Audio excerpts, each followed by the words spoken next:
Debate, Uncut and After Show.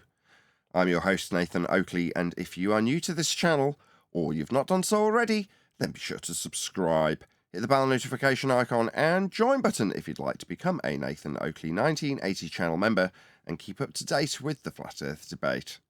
If you would like to support the channel, there is a super chat that runs alongside each of these shows while they premiere, and there's also a Ko-Fi, Patreon, crypto and thanks button in the info box below the video. Speaking of patrons, there's a quick shout out for all of you, starting with Steve on the level, Thomas van der Zender, Cannabear, Gary Hughes, Measured Flat, Chris Wouters, Amish Battle Merch, Sensual Goat, Mitch Kennedy, Rod the Name's Burley, Twad Wazzle, Jason Hornsby, Christoph Fournier, Flat Earth Travolta, JMels24, Unimento, Iron26, Endless, Goldie McKinnon, Retro Bill, Level Plain Poem, Michael Kahn, John Kays, Patrick Gunnels, Banter, Mel B. Styles, Hairy Blade, Mobile Max 777, Rob W., Del West Watson, Unbelievable Productions, Blue Ridge Ranger, Abraham Mohammed, Skeptic 936, Life is Short, Chow Yun Cat, David Wayne Foster, and Dank. So another massive thank you to all of you for supporting me on Patreon. Now I will hand over to whoever is in the Flat Earth Debate Discord server and G+, so you can enjoy their dulcet tones while I set up for today's live show. And they kind of scrambled, and they didn't know exactly what they were doing, and all they were doing was showing us the flat that they're working with. Exactly. And all of these arguments is above their pay grade, if you know what I mean. Everyone who comes in gets mesmerized with the argument, and they don't have a rebuttal. And they trust that maybe one day in the future someone will come with a rebuttal and goes back to the globe. It doesn't happen like that. You need to measure it first. Like they're working their way to Antarctica on a hope, like it's a hope of an observation. It's all just they realize that they have nothing and they need something.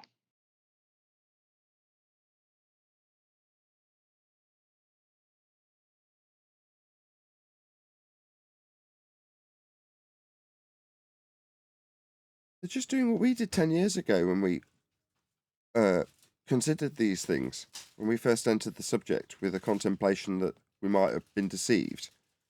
10 years down the line, the anti-flat earthers finally catch up and go, well, maybe if we look at this. Meanwhile, we've, advanced our understanding in logic, fallacy, argumentation, measurements, and they've not done any of it. It's like, well, okay. It's like, welcome to 2015. Okay, you want to go to Antarctica? Oh my God, how far behind logically are you? They want to drag us into it. Like, okay. I said this about a month ago. Contact Nathan from 2015 and I'm sure he'll be really interested. So now it's like a share a different pain.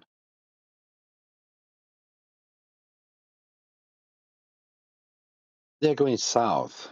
They're going on a level flight, and south is horizontal. What else do they want?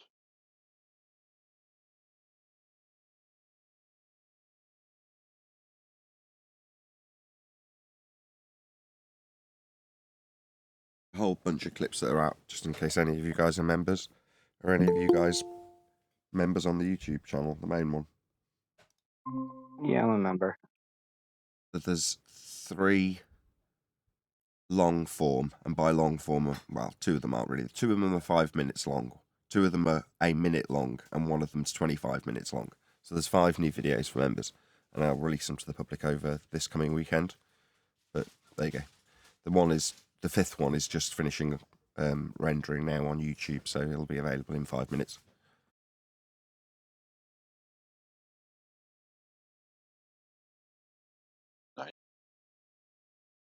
The titles aren't finalised yet, but I've got Mentor finds out the vacuum of space is fake. Mohammed be praised, Earth is flat. Space probably is flat. Shorts video, and Fear and Self-Loathing, another shorts video. And then the one that's uploading now, that's got about a minute left, is called Raw Globe Zealotry. Is Zealotry Zelotry?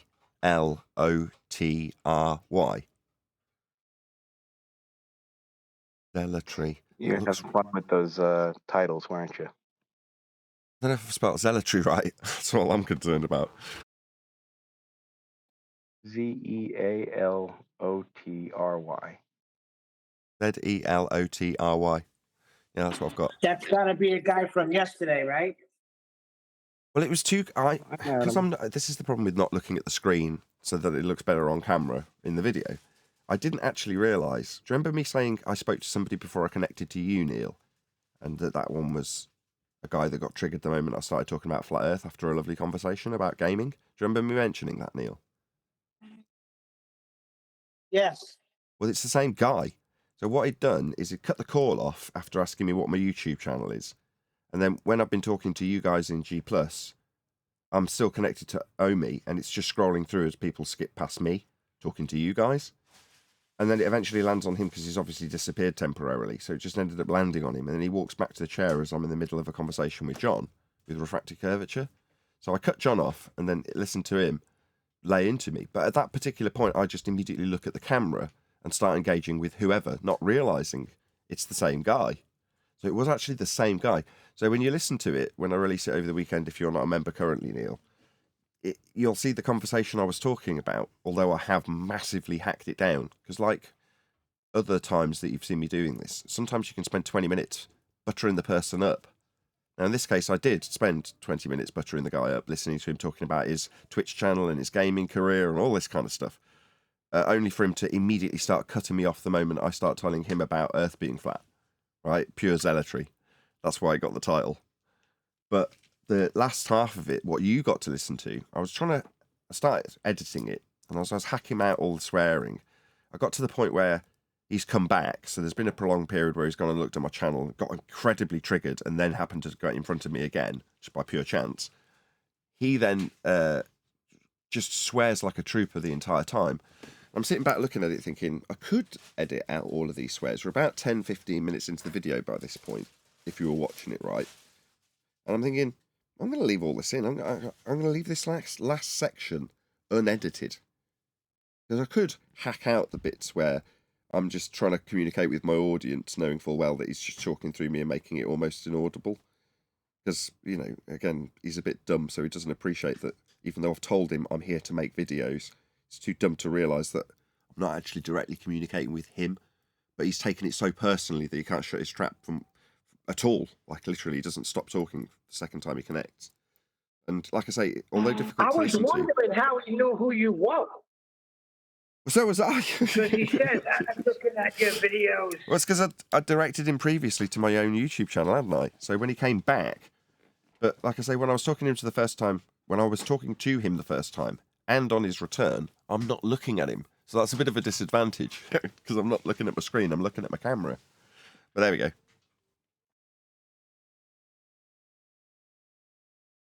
Still new. But to me, that's an important video for the audience to hear, because they gotta hear how zealot, just what you said, it's pure zealotry.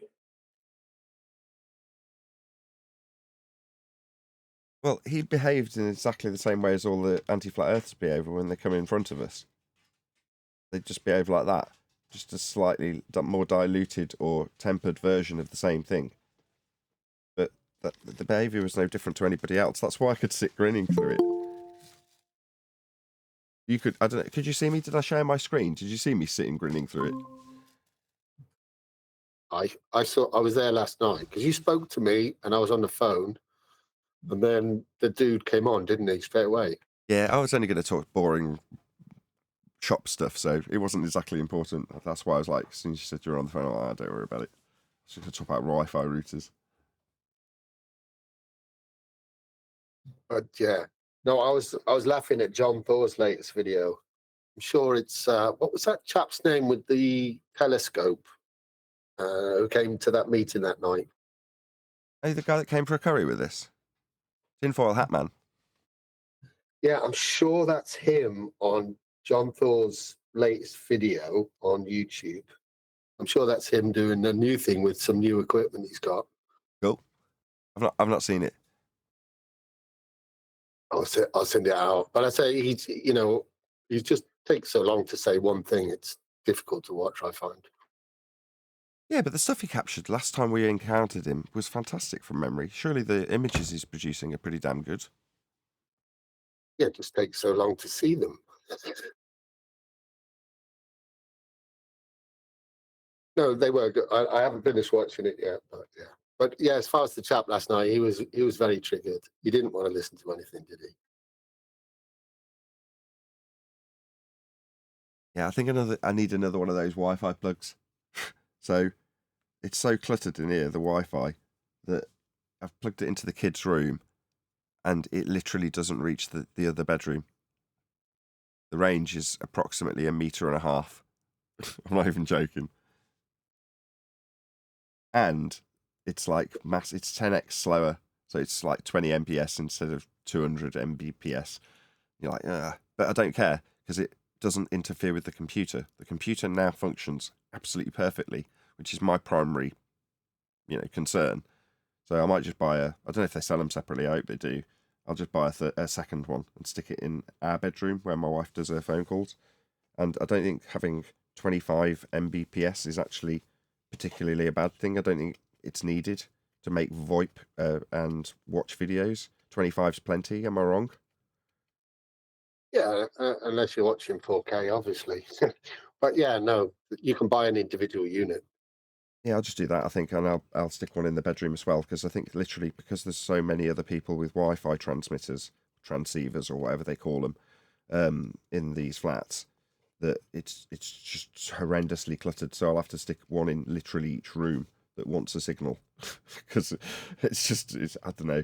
I shouldn't be surprised. That's the cause of the problem initially. So when you put something else in that's just broadcasting more of the same, really, I'm just assisting everyone else is now probably worse Wi-Fi as soon as I've installed that, right? Everyone else is now getting more clutter, but I don't care. So yeah, it solved the computer problem though. It stopped going wonky. So from a show perspective, it was dropping frames, which is, you don't want it to do that. You want it to stream perfectly without dropping a single frame.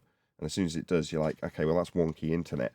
And it just, sod's law, it's the last thing you check because you assume it's something within the computer causing it, and it's not. It's some stupid mesh Wi-Fi transceiver that's picking up the signal from the original router and then bouncing it around in a massive amplified way, and that in itself was causing the router to crap the bed. I think because the mesh system allows you to get the same sort of speeds, but as you described it to me, if it's working with a cluttered signal and it's bounced it to another transmitter and that's giving you a signal, it's going to presumably induce a certain number of errors that the router back at the source has got to actually cope with. And there's only so many errors it'll deal with. And then it craps the bed, which causes the computer itself to crap the bed, which means it starts dropping frames, and so it goes on. Anyway, it's better now, other than the signal hasn't actually improved, which is to say the main room that I actually wanted to get a signal into, it doesn't. But I will. I'll get a third plug. Thank you very much for recommending it. It was the reason I'm telling you all this, because it seems to have solved my main problem, which is that the computer was going wonky. I assume you recommended it because it just works, or you've disappeared to take a phone call, but either way, you'll hear this after the fact. Or you're listening from a different room. No, I was typing and I realized that when I press my space bar, if I've been typing, then it just put spaces in the box I was typing instead of activating my microphone. You've got it on a macro, but it disables the macro if you're actually doing typing. That's good. That's what you want. Yeah. No, I just have to click back onto the meat box and it's fine. But I just posted that. John Thor. Yeah. Cool. I'll have a look. I'm pretty sure it's the same person. I'm sure I had someone mention that he'd done the presentation. Excuse me, gulping coke while I'm talking. I'm sure I heard him being mentioned in regards to doing the presentation on flatsoids. So I assumed the John Thor video is actually cut from a flatsoid stream or a flatsoid presentation that he's done on his channel. And that's where John Thor's got it from. Now, I could be wrong about that, but I just vaguely remember someone mentioning it a couple of days ago. Nope, you're correct. It says that flatsoid perspective.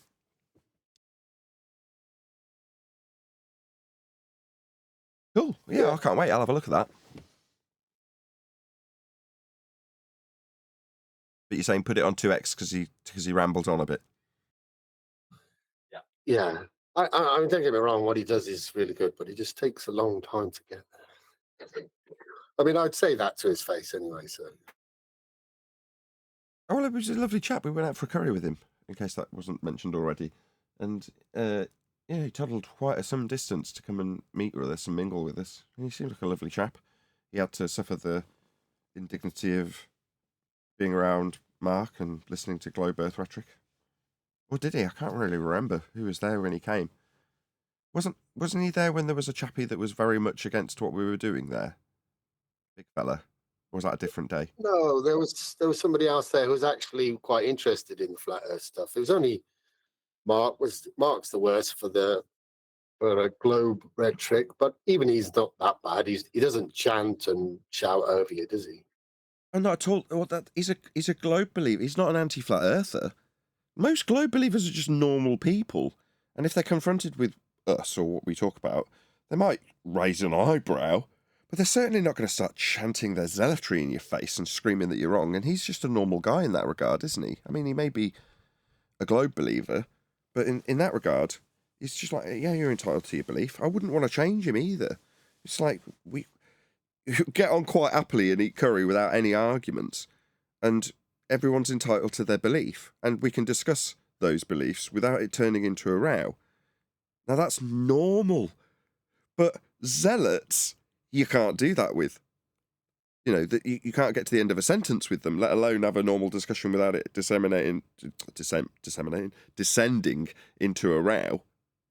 But yeah, you wouldn't expect a conversation about almost anything to descend into a row with a normal person, because that's not normal behaviour. It is until you say something that triggers them. Exactly.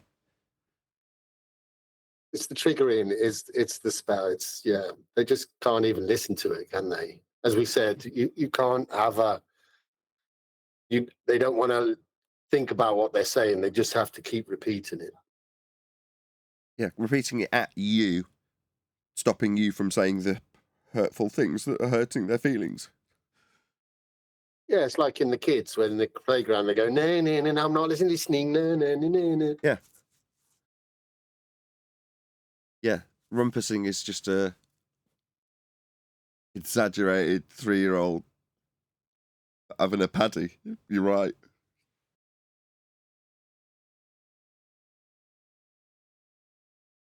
Anyway, got work to do. Back in a bit. Right.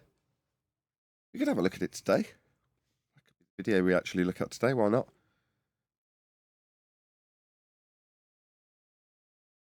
Anybody got any issue with me covering this John Thor / Flatsoid video today? Negative. You don't want to cover it? Too slow.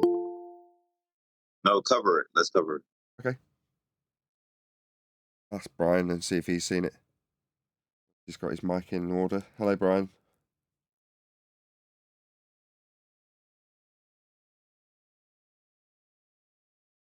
Obviously not got his mic yet. Once he has, I'll ask him if he's seen. Hello.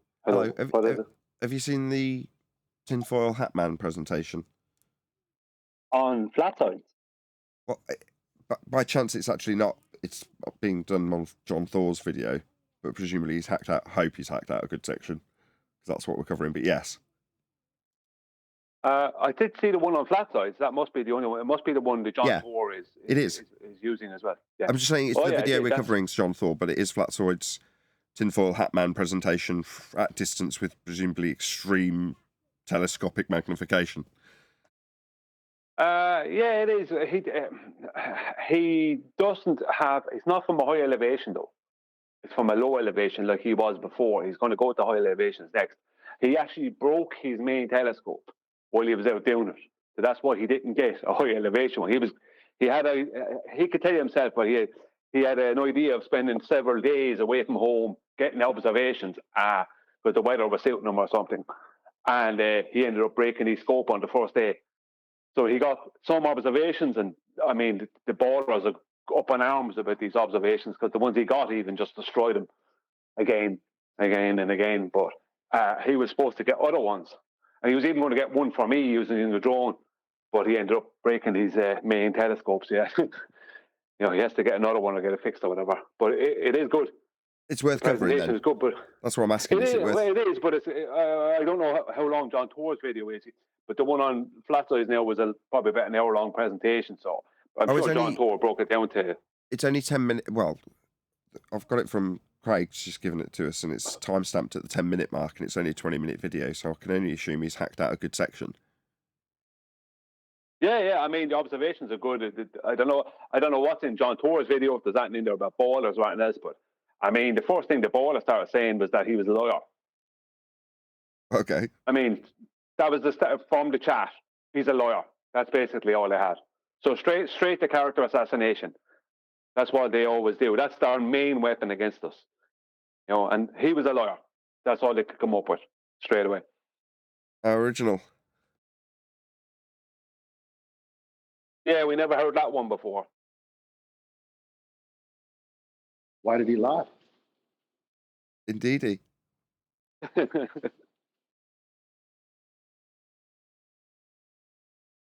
Oh, you were flipping it on its head and asking why Tinfoil Hat Man would lie. Yeah, very clever. Yeah, I was being silly. You're a bit muffly there, Eli. Sorry, I was just saying I was being a bit silly. No, it's all good. Nobody's moaning.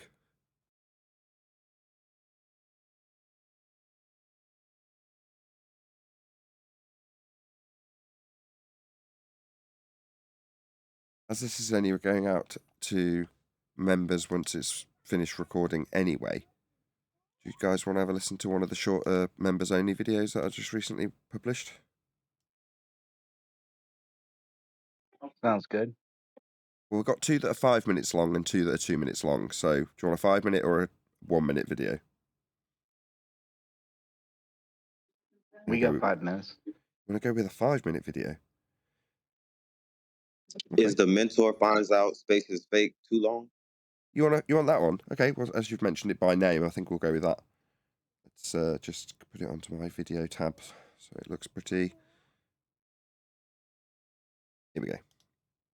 I did like sixth form for about a year and a half, like 2 years. I do like mentoring, innit? Like mentor. I like watch over like kids. Oh, okay. I work like whatever they struggle on, you help them with that. You help them with like life skills, like how to, I don't know, wash up, like how to iron. You know what I do?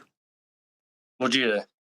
I explain to people that when they were going through their schooling, they were taught a religion, and they just weren't told it was a religion when they were taught it. And it's RE in it, I think. No, this religion was taught to you in science class. Wait, Wanna know more? what? Wait, what? No, I'm so confused. I thought you meant when you meant religion. I thought you meant like RE, like religious education.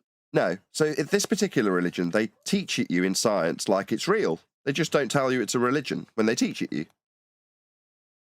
Want to know more? I mean, I guess. I don't know. I'm actually like baffled, innit? Or can you remember when they taught you that you are on a ball moving around the sun? It's called the my God, Copernican model. So long ago. Copernican like- model, it's called. Year 8. Remember that? Vaguely familiar? Like, sort of, yeah. What about just being on a ball, on a globe? Do you remember them teaching you that even earlier? Yeah. Yeah, that's by a guy called Copernicus. About 500 years ago, the Roman Catholic Church invented a system to better predict when the stars would be in certain places. And that model is called the Copernican model. That's a religion that they teach you in school as being true, like it's the real world, like we're on a ball moving around the sun in reality. It's not. It's a model created by the church to better predict when stars would be in certain places.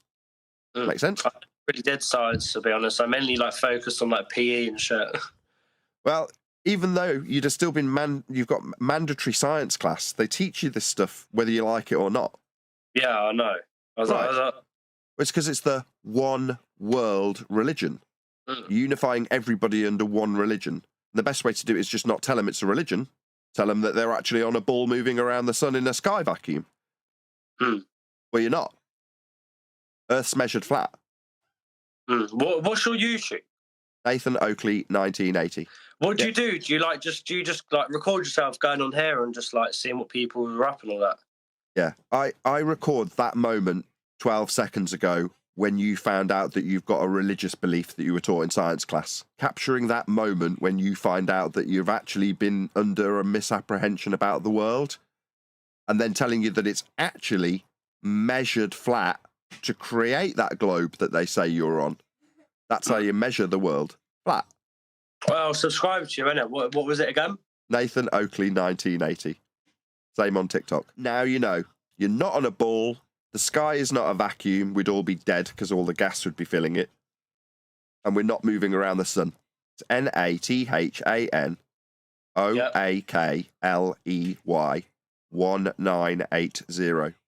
Oh, what? You'll see yourself on there. Finding out that Earth's flat and that space is fake. There is no way this is you.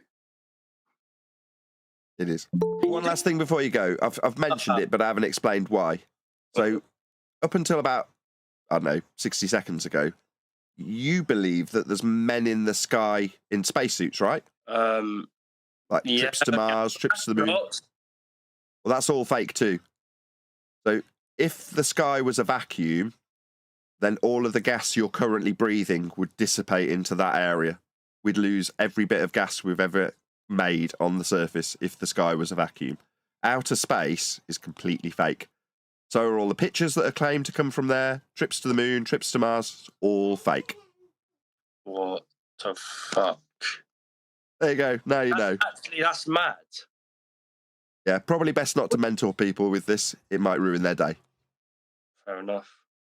I'm going to leave you to it, fella. What's your name? Can you shout out my socials? Of course I can. You do it. TikTok's kind of weird, isn't it? Like, so it's underscore SPXWN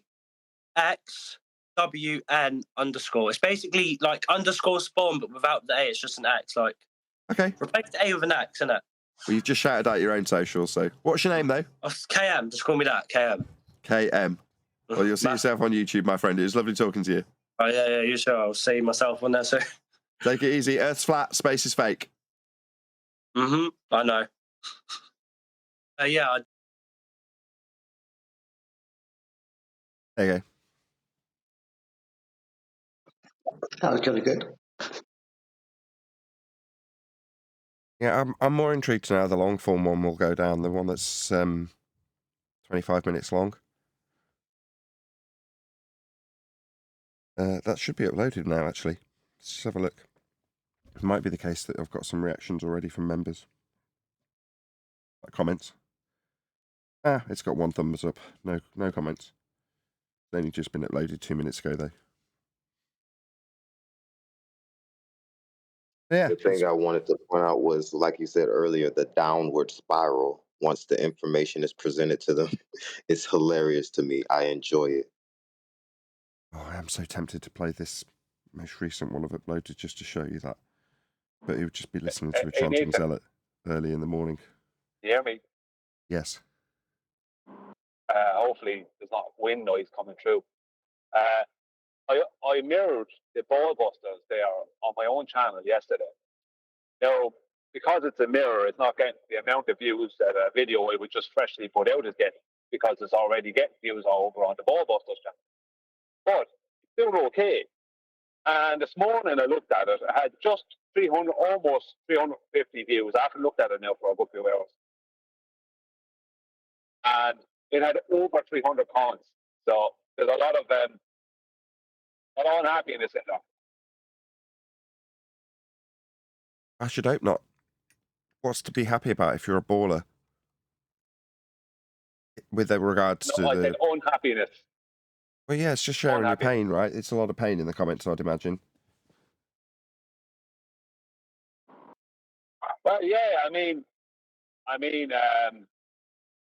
just the usual nonsense. It's exactly as I said yesterday, like the type of responses. I don't think there's any new responses going to happen other than that. There was one guy going to be reviewing it on his channel this morning or something like that. Now, I haven't seen how that went, so I might find it later on and post it on Master B if he posts it to me. But we're all cowards anyway. All of us, according to this guy and other people. And we don't know anything about aviation. Everything is, it's just horizontal changing its orientation in relation to itself. And You don't know anything and we're stupid. That's the basics of what I got as a response. You don't know how zero changes with respect to zero, that we can't describe a change without, if the reference changes from changing zero to a zero. But we wouldn't notice any change because of gravity. Yeah, the change that we can't notice because it's not happening, is happening, and we can't. How the hell could you put this right? The change that can't be happening is happening, but you wouldn't notice it because it doesn't change. I don't know how to word it. They haven't got a convoluted way of putting it yet. So Brian and I spent an hour or so chatting about this on Monday, and between the two of us, we're trying to paraphrase what a globe proponent or anti-flat earther might speculatively put forth as their rebuttal. This, do you know what's similar to this, Brian? On a slight tangent, this is very similar to Anthony Riley and I sitting down talking about the lighthouse on the Isle of Man that we saw in the dark and got footage of that was 1 pixel flashing, and me saying, don't release it, they'll just claim it's perfect globe proof, when they claim it's the Batman signal projected up that you're seeing at a distance over a curve, as it should be. They'll just claim it's globe proof. Don't bother putting it out. It's just not clear enough. It's too ambiguous. And we're at St. Bees in his caravan debating this back and forth about the evidence that we've just literally gathered that evening, right? And you and I are doing the same thing now. We're speculating about what our opponents could potentially come up with at best if they try and argue the only position they can have with zero being zero. There's no where to go was the only real conclusion we drew, and every time we tried to sandwich in some stupid nonsense about zero changing, we end up going, we're sounding stupid by trying to attempt it on their behalf, and we're ending up laughing about it because it sounds so ridiculous. Zero is a reference. Well, it must change for them. And when we were hashing this out, right, that means in practical terms or physical terms that the gyro itself, the thing that's giving you the reference in an aeroplane, is physically moving. The spinning gyro itself, the physical, not the gimbal around it, but the gyro itself, the spinning reference that is the gyro, must change, therefore changing zero, but to the point where the gimbal must also follow it and keep with zero so that you don't notice it. Like net force zero.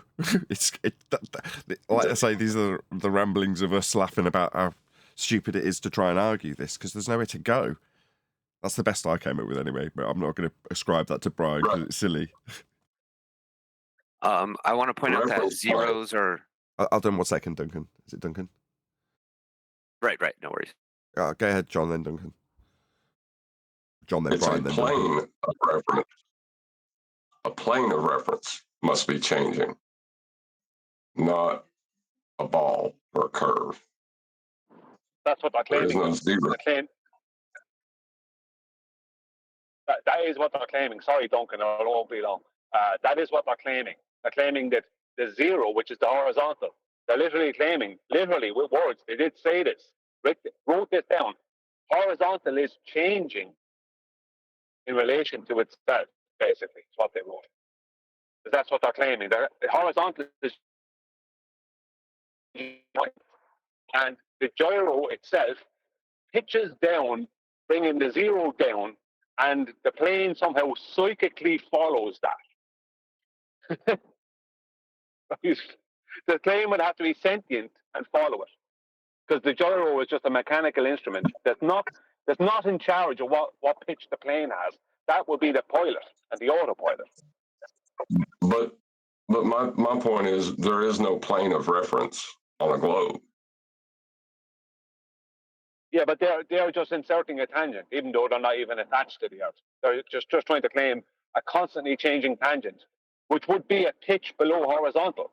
So the problem is that the first pitch they go below that original, what they would call a horizontal, then the plane has to be losing lift because it's pitched down. Regardless, but it's stupid. What they're actually doing, I know Duncan wants to say something, but what they're actually doing is they are hijacking the only measurement that's left, which is a measurement of a flat plane, because they lost their own measurement. So now they're hijacking that. That's what they're trying to do. And I was just going to say that zeros are curved, so zeros prove a globe. I'm just kidding.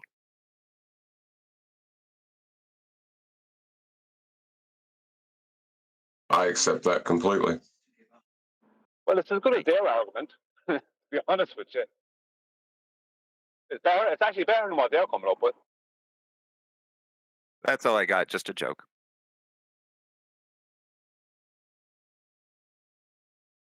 Yeah, that's why I like in that globe picture that was just up, the zero is at the center of the equatorial plane. You know what I mean? Like, it's not on a globe ever will you get a reference plane. Ever.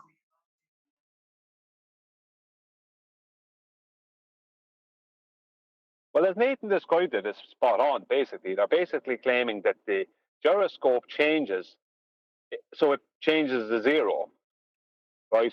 And the gimbal just magically follows the gyroscope. Do you know what I mean? Because the gimbal is, and the plane follows the gimbal. You know, it's like the gyroscope is in charge of the gimbal, and the gimbal is in charge of the airplane. And I don't know who's in charge of the pilot. Do you know what I mean? It's ridiculous. Hello, everyone. Good morning. Hello. Good afternoon. Hello, good to see you all. Any evidence of a physical geometric sphere edge? That's a horizon, formerly known as Earth curvature.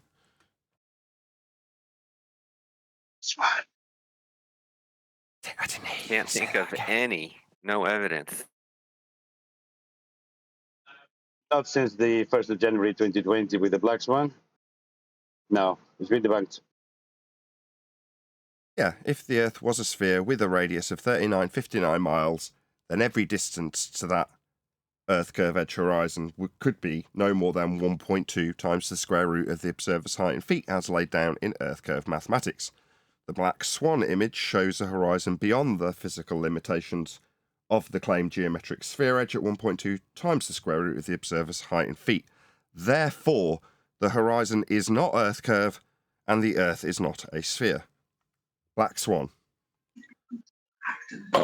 Is surface level tangent to a sphere? Surface level would be a description that would require 2 points. Tangent, with respect to a surface that's globular, only has a single point, so you can't reference it. So in answer to your question, no. So if you're claiming the horizon is below surface level, then your mathematics is faulty, or Well, your you'll need- interpretation of those mathematics. Your interpretation requires surface level. Earth is flat. Right, but what they have is they have a line they're drawing to a point of tangency below surface level from their eye level that is not the horizon. Correct. They're claiming the point of tangency is the surface of a globe, but the surface level that's being referenced and measured, claimed to be a tangent, is surface level, not a globular point below surface level that you haven't measured and have extrapolated from the surface level measurement in the first instance.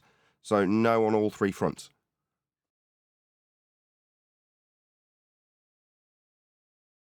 We've got a video that we're going to cover today, which has actually slipped me by, which is often the case with flat earth videos. In spite of me being a flat earth videographer on YouTube, often things won't get recommended to me that are literally straight up my alley, from people who have recommended me as a videographer, no less, in this case, John Thor. Now, Flatsoid and I may have fallen out of favour in recent times, but that doesn't change the fact that he's got an exceptionally good bit of information that I'd have loved to have been forewarned about, but as it happens, we're going to be responding to this, or I am at least, cold, because I haven't seen it yet. So, as convoluted as this may sound, the videographer I'm going to shout out is the one that I'm covering, which is John Thor, but he is originally, or has originally got this from Flatsoid's perspective, so give both of them some love. But obviously in this instance, as it's the video we're covering, it's going to be an edit of the presumably couple of hour long live stream that was originally done by Flatsoid with Tinfoil Hatman the guest. And that video has been hacked down by John Thor, which is the one we're covering today. So the title of this video is Impossible Globe, at Flatsoid's Perspective and Tinfoil Hatman, or TFHM, Glorious Flat Earth by John Thor. So the link to that particular video is in the comment section now. So if you want to literally do this now, if you're on the live audience, there's 50 odd people watching, although we have only just started. So please let John Thor know at Nathan Oakley 1980 sent me. If you're not so already subscribed to John Thor, it's one of the very rare times that I can say yes, actually go and subscribe to this person, because I actually would recommend it, rather than it being somebody who definitely doesn't like us and me hoping that they'd all respond with YouTube algorithmic love if they were to do a response to us when I send them to their video, letting them know at Nathan Oakley 1980 sent me. But in the case of John Thor, just subscribe if you haven't done so already. Chick and subscribe. There's a link going by in the live stream chat. Hopefully me waffling on a little bit gives you all a bit of time to actually go and do this. Although I won't waffle on too long, as there's only half the number of the normal live audience that are currently here. So if you're watching after the fact, go and check out John Thor's video. You can see it going by in the live stream if you bring up the live stream at this particular moment in the re-up, or whatever you'd call it after it's finished being lived and going out as a normal video. Anyway, that's given people enough time to go and give John Thor some love. Any comments on it from people who have watched this?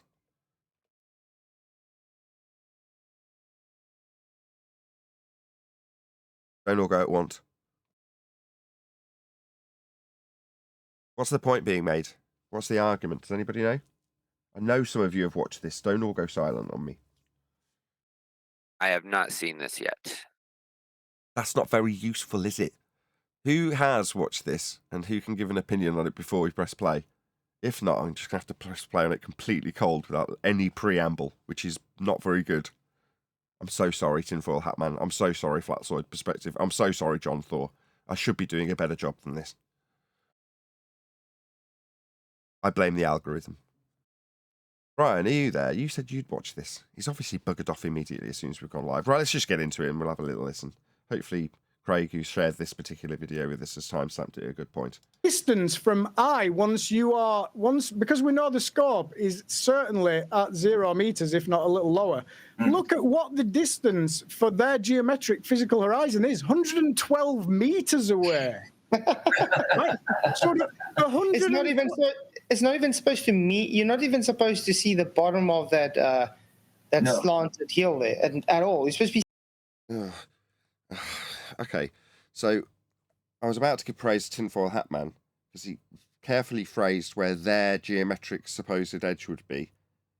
And then we've got Flatsoid telling us what's supposed to be there and not supposed to be there. So there's a very clear, distinct difference between Tinfoil Hatman's phraseology and Flatsoid's. It's back like the good old days where we're critiquing our own on the finite details, but as I understood it last time I interacted with Flatsoid, the guy's pretty close to the cutting edge of this subject. So I'm sure he wouldn't be perturbed by the fact that I'm giving him quite a high degree of critique. Don't take it the wrong way if you're an audience member. You see, not even supposed to be the roof. Yeah, you might, if you're lucky, you might see roof. Tip of it, the village, maybe. I wouldn't even say it's about 11 meters. You wouldn't say 10 from the bottom of that. Where you can see. Let's now add this refractor gravelax. Yeah, let's add their standard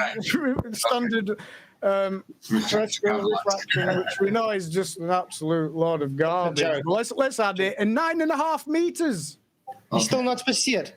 Not supposed to see nothing.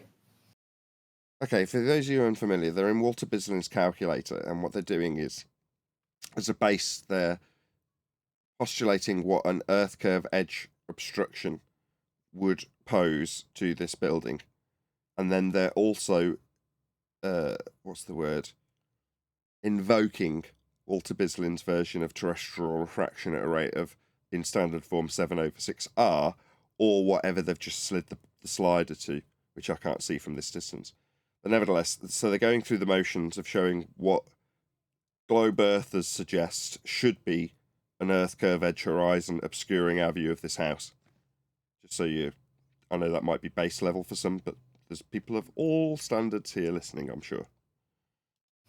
That shows you how much is supposed to be hidden in the globe violation idiotic reification model that just. Yeah, see, that's why I was critiquing Flatsoid earlier, because he knows how to phrase it to make it clear what's being suggested on their behalf, like he just did. And he almost overdid it then with like many disclaimers. Previously, just unfortunate for him that I pressed play at the point that this video is shared with me, and it's like, yeah, what shouldn't be there or should be there is only based on their claim. So you've got to be careful how you phrase things. But like you just saw, Flat Sword knows better. And it's natural law. Again, Are they Ed? Are they using the Walter Bislin calculator where surface level and eye level are horizontal planes? Yes, all of them are. All of them are derived from the same mathematics of a globe Earth with a geometric sphere edge below surface level called, quote, horizon with an X next to it. That's the same in all of them. So yes, and yes. Yes, it's Walter Bislin. Yes, they're claiming a geometric sphere edge below the surface level in the maths, yes. The globe is a fantasy, you see. It's like it's not even like there's two opponents in the ring at a box. No debate. There's no debate. There isn't a blue corner with a guy sat there and a red corner with a red guy sat there. There's only flat Earth in the blue corner. And then in everybody else's imagination, there's a guy in the red corner jumping around, pumping his fists and his gloves together. Amen. Well said, Tinfoil Hat Man. Absolutely spot on. But he's not really there because there is no globe. There's no fight in him. Yeah, man. I always did like Tinfoil Hat Man. No fight in him. It's swing ball, isn't it? And you're playing on your own. Yeah, there's no debate here. There's not. What are you going to do? Have a debate with the local inpatient down at the local mental asylum that says that they're Elvis Presley? Do you know what I mean? You're not going to have a conversation with them, are you? -2 meters, okay? Because he's in like a little divot in the ocean floor bed. So and his gear is only about 1.5 meters. So it's actually a half a meter below sea level. No, the gear is 1 meter, Matt. 1 meter. So it's 1 meter below sea level. We're just giving it 0 to be kind to the globe. Wow, man. We can't even get people making excuses saying it's not the height. It's just them very buttered that their globe's crumbling in front of their eyes. Flats, you can't input -1 into any of these globe calculators. Doesn't exist. Exactly. Right, so what's -1? -1 of what? Anybody? What is he? From horizontal to horizontal. Sorry, I'll cut you off asking again. Say again. It would be -1 from horizontal to horizontal. Right. -1 feet or meter below sea level as the horizontal plane of reference. Again, not C curve, right? It's not that. It's just that what they're drawing on Google is represented in their elevation tables with something that Google Earth Pro calls an elevation profile. It might be available to everyone now, but back when we were using it, it was only on the Pro version that you could use this. And what you're essentially drawing out is, for them it's distance, but that's the same thing. It's just a straight line. Well, the line that they're drawing to get the distance that's linear must be straight. So everything that they're describing, heights above sea level and -1 below sea level, it's like Google Earth is referencing a flat Earth for everything. No exceptions. And you can draw a line across the whole of Earth and its known surface and show that everything and how high or low it is with respect to the same horizontal plane of reference. Earth is flat. Google Earth is flat. Maps are flat. That's how it works. So when you're arguing within the context of what a globe Earth mathematical derivation of the flat Earth measurement says should be below surface level, it becomes a bit absurd. And when you start utilizing the diagrams within Google Earth, there's nothing about it that's globe shaped. It's only when you zoom out and change all the scales and references as you do so, i.e. none of it's actually useful for building things, because the Pro version is used by professionals. Well, they're not going to lie about how the terrain's laid out. It is flat. And all of the references prove it, like these distances, like the elevation profiles, like your height with respect to a flat plane, and how low, in this case -1, you are below that plane of reference. It's kind of like we didn't know this back in 2015 when we were looking at this. None of this would get pointed out. Now, I'm not trying to say that these guys aren't. Obviously, we were watching an edit of this, so at some point in their 2-hour broadcast, there's a good chance they'd been saying the same thing. But obviously, when they're in context referencing how the Globers would extrapolate out all of their stupid claims of Earth curve below the surface level with all these flat Earth references and distances off a flat Earth, us doing it is a lot more convoluted, like my unpacking of what's just happened. They can keep it concise because they can work within the paradigm, and they are. And I'm glad that John Thor's edit includes Tinfoil Hatman saying, look, there is no debate here. Now, with context, it's why is there no debate? Well, because everything we're referencing to describe both sides uses a flat Earth. What do we see? So let's just go, let's get that other image back up. There we go. Right. So you'll see. And look at the telescope shake. I love look at the That's how windy it is. Look at the air turbulence of the wind pouring away. So there's those posts that I just showed you. You can see them just here. These are the posts, and we're going to pan right, and this lighthouse is going to come into view. Okay. Mhm. And these posts, I haven't been and measured them, but they're probably no more than about a meter or two. And these are 6.2 miles away. That would be 8 meters. But we're seeing everything. We're seeing all the shore, all the banking going up. Importantly, boom. Uh-oh. I love this part. Why are you seeing the bottom of that lighthouse? Importantly, forgot to show you the elevation, all of this background elevation that you see here. Google Earth is displaying all of this background. So this lighthouse that you see in the top right corner, which you'll see in a minute, come more into view, is sat on Ed? Flatoid ask a why question. Why are we seeing the bottom of that lighthouse? Yeah, that's not a why question. Yeah, we are seeing it because we've got eyeballs. I don't want to be too critical, so I'm glad you said that, not me. according to Google Earth, on an elevation of 6 meters. 5-6 meters. See, again, immediately, to our salvation, it's Tinfoil Hatman, because he starts his statement with, on a globe with a radius. They're like, right, we've contextualized how we're going to make this claim, because we're disclaiming that it must be within the context of their claim, as opposed to just, why are we seeing the bottom of it? Because he's got a telescope and a set of eyeballs.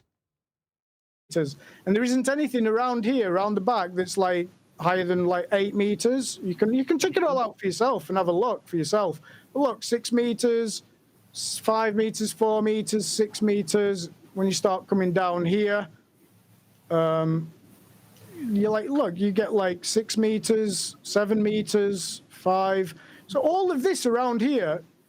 So we're seeing now this direct line of sight, this lighthouse here, and this one to the right hand side in the background. And all of this is 5-6 meters that this back telescope, back lighthouse is sat on.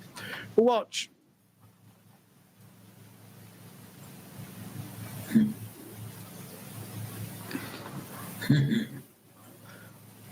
I mean, look at that. You're not supposed to see any of that. Again, do we if the Earth were their globe, right? Yeah. Sorry, Flatsoid, you're going to get it in the neck. We're not supposed to. We are. We've got eyeballs. Yeah? As a flat earther, I have to make no apologies for this. I'm just seeing it. Now, if you run it through the Earth curve maths, the failure to convert a flat Earth derivation of surface level to a point below surface level that's supposed to obscure your view, but isn't, is a failure of mathematics only. But why am I seeing it? Should I be seeing it? Shouldn't I be seeing it? Is answered on screen. There it is. What do you mean? Why are you asking me about it? Why am I even being challenged on this? There it is. I've got eyeballs. I can see it. No explanation is required. What's that, Mr. Globe Believer? It's a slightly looming non-standard refraction hyena holographic projection of a telescope or lighthouse, not quite sure which because I'm a bit confused, from beyond the geometric sphere edge horizon that should be blocking our view when we derive a physical point below the surface level claimed to be Earth curve. Therefore, it's a mirage. says the globe-believing numpty. Me, flat earther, I've took eyeballs, there it is. No need to explain why it's there. We see it. It's there. Yeah, when it's a clear day, we see further. So, but you don't even have to explain that. I remember Anthony Riley telling me about standing at St. Bees, looking at the Isle of Man. Someone's walking their dog next to him. He starts pointing it out to him and telling him about how you wouldn't normally see it, and the Earth curve would be this, that, and the other. And the guy's just looking at him with a blank face because he's like, I'm just looking at something in the distance, and you're suddenly telling me about why I should or shouldn't be seeing it. I'm just there it is.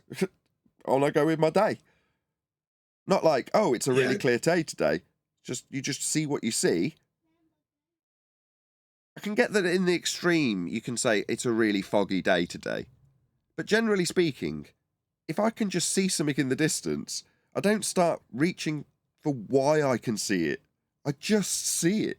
I don't know. This is something I've been banging for about 6 years, and I smile because it's one of those that no matter how much I try and bang this drum, people still feel that there's some necessity to explain the evidence of your own eyes.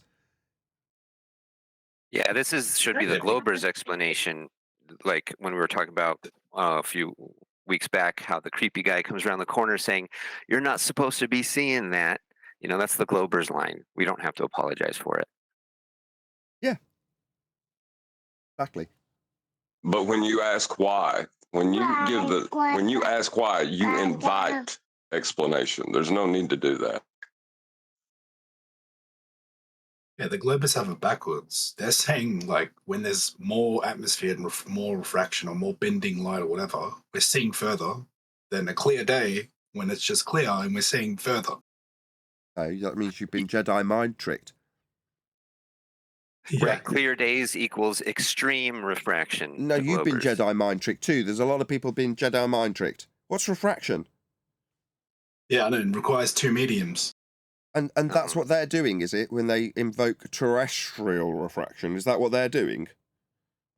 Yeah, so they're basically saying that it's just a cop-out. Stop, Mr. I've been Jedi mind tricked and I'm going to justify it. Absolutely not.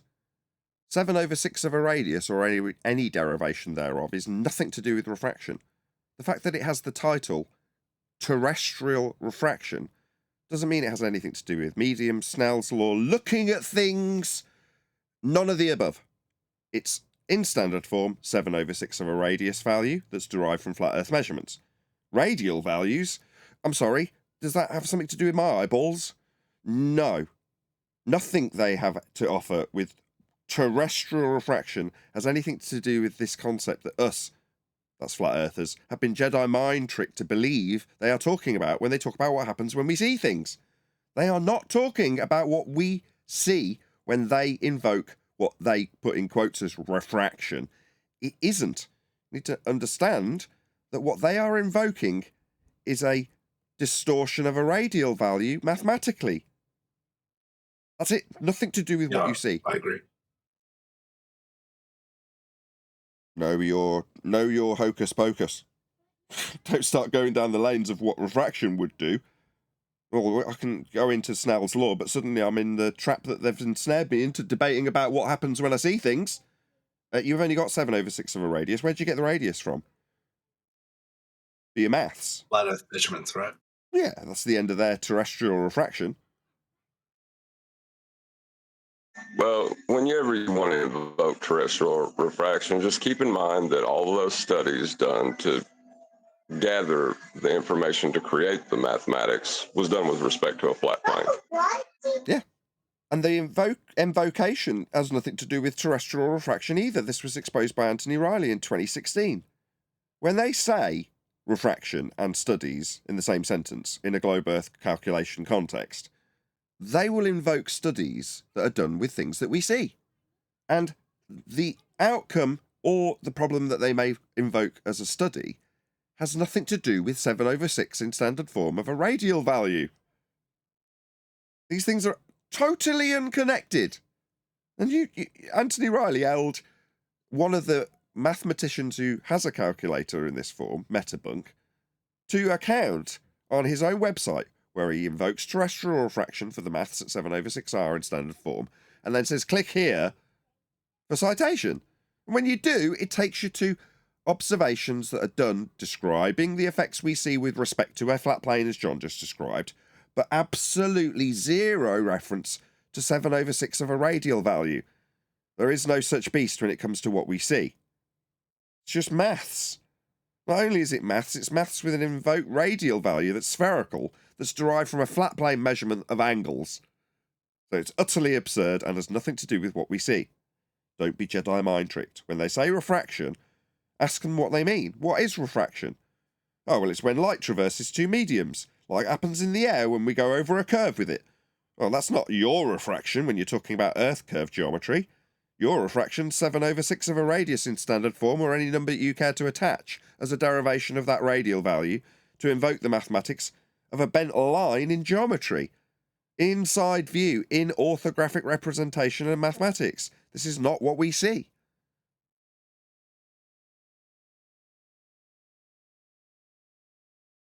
At all. And why are we seeing more of the back lighthouse you further away than what those people took closer? Because we've got eyeballs. Both of us have got eyeballs. The distance doesn't matter if you've got a telescope. Why am I having to explain it? Was it obvious? He's got a telescope. The guys closer don't need one because they're closer. Was that someone trying to get a word in? Go ahead. Yeah, who is that? Flatzoid? Are we back in 2015? Maybe. He knows better. He's given a list of disclaimers earlier. John Thor edited them in. Look, we've got the little seagull, fat seagull on the deck in the foreground. With a worm in his mouth. I'm joking. But I mean, even the moss and all that stuff is shown at the bottom. You can see you can see this water line. You can see flats, this water line, and this you can see distinctly. Okay, yeah, it's average visibility there, but look, you can see. See right to the ground. And we're not quite at the low tide point, so we're not at the point. There is a little bit of water, but look at what we're seeing. It's can you deny that one? Behold, Thomas, he is 2 meters below sea level.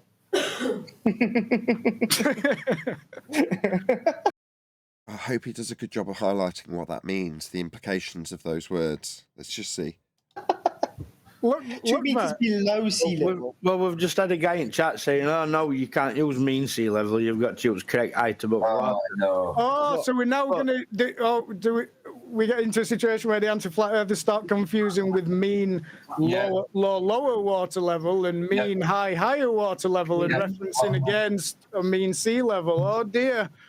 We can go into that as well, Flats. But look at the chubby seagulls and.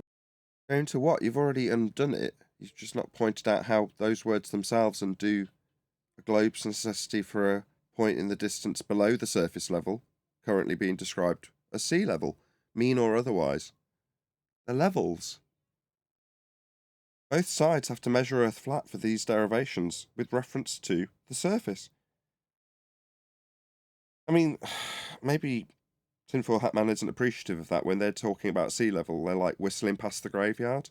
Like there's some further explanation that needs to debunk the globe's use of the surface level that's flat. Because as far as I'm concerned, it's already game over at this point. It's just not being said, is it? I'll send him a list. I don't think Tinfoil Hat Man understood when he was here the point we were making. I think he just thought I was being rude when I brought it up. Okay. Deck in before, so you're about to see a boat come across. So that's that jetty coming out, and you'll see now a boat comes in front, and you'll see. I'll show you what's going on. But look, you just see all of everything. How are you seeing even that jetty at the back there? I mean, because it's a straight flat plane. He don't live on a globe. Here we go. Look at that. The boat in the. You can see the plimsoll line on the ship even. Look at all the water splashing up, right? So let me just show you what's going on here. So look, we're shooting across. And I told you it's a busy shipping lane because they're all going up to Hull. So obviously that boat's come in through here, and it's coming through. Can anyone actually see the distance? Because it's not actually been mentioned, and maybe it had and I just didn't catch it. Does anyone know what this distance is?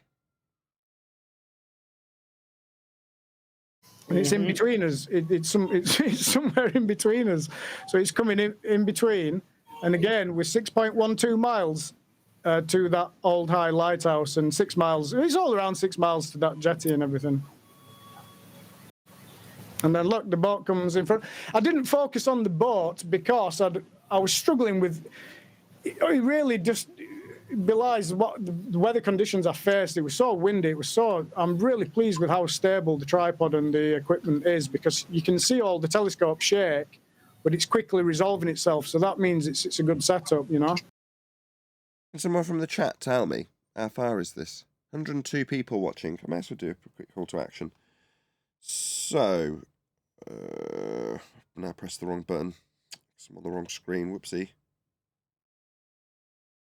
I will say it matters not whether it is 2 feet or 2 miles. It is all linear distance over a horizontal plane. Absolutely. It would be nice to know the distance, though, and I just don't. And obviously, it's an edit, so he's no doubt put that headline in early on when he started saying, and this is so far, but I can't see it on the little box. 4K resolution's great until you get something teeny tiny. I've upped the resolution on the video for the audience, so hopefully that'll help. Anyway, I've just put a link to John Thor's video, and there will be an onward link, I've just checked, to Flatsoid's Perspective. So, please let John Thor know at Nathan Oakley 1980 sent me, and subscribe to him, you know, share the YouTube algorithm. Love. He recently did the same for me. He did a little edit with me as Dr. Evil, talking about, I believe it was Thunderfoot. I can't remember, but I think it might have been. In any event, big shout out to him. Lots of love to John Thor. Go and subscribe. And indeed, he'll provide you with the link onward to the original couple of hour live stream that we are looking at an edited version of, and that's on Flatsoid's Perspective channel. So yeah, also share the love if you go onward.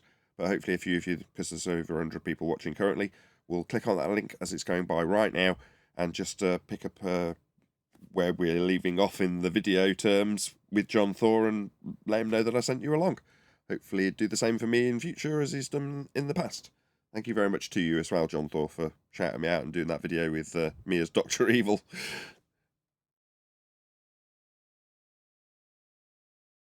Yeah, but I was really fighting with bad conditions. But if you look how clear this is compared to what you would use with something like the P1000 or something, it's a big difference. Yeah, because you get massive aperture and you get massive light coming in, so you get side by side the same magnifications.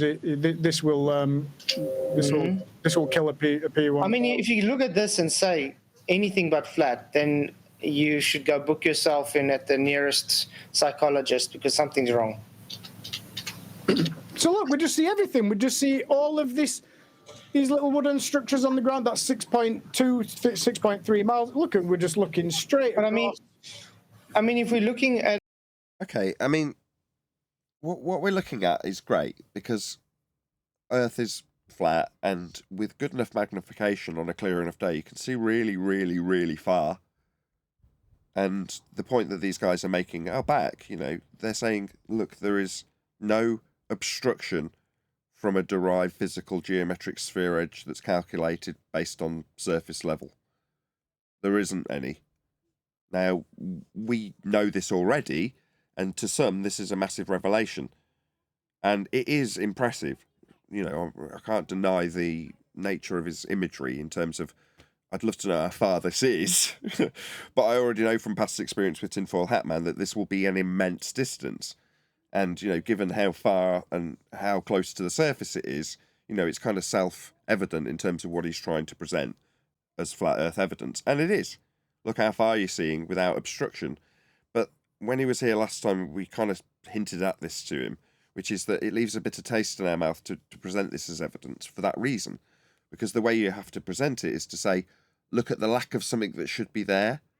There should be Earth curve in the way. Now, for my standards, say there is no need to explain this because what explanation is required? We're looking at stuff from the surface level a very long way away. It's self-explanatory. Now, as a poke at the opponent, it invites them to come and justify why their religious belief of an obstruction derived from flat Earth measurements at surface level isn't blocking the view. But for us as a sort of a proactive way of saying, look how flat Earth is, that's literally all you can do. Look how flat Earth is. And from that perspective, kudos, good for you to Tinfoil Hatman. This is exceptionally good imagery done under, circumstances where you can show the elevation with respect to a flat plane in the first instance, which is why it's, this is going to sound so offensive, redundant. Any other comment? Yeah, so I guess a good way to explain it would be to, if you're going to do it this way, present how flat it is, but then say, just explain the modus tollens. If Earth were a globe with a sphere with radius of 3959 miles, etc., then it cannot be a sphere. And every distance to horizon can be no more than 1.2 times the square root of the observer's height in feet, as laid down in Earth curve maths. Distance to horizon in the black swan is beyond the geometric limitations at 1.2 times the square root of the observer's height in feet, as on screen now. Therefore, the horizon is not Earth curve. Here's surface level. How are we going to derive Earth curve? Well, we're going to calculate a difference between our eye level at elevation with respect to surface level. It's measured from sea level. Height above sea level, parallel with surface level. That's what we need to do this maths. What are we doing? Inferring a horizon below the surface level, marked with an X and labelled horizon in this maths. The distance to that horizon is derived by your height in feet above surface level at 1.2 times the square root of that observer's height. That's how the maths works. Sorry, John, go ahead. But surface level is part of the horizon. It's where surface level meets the sky. How can you do that? You can't.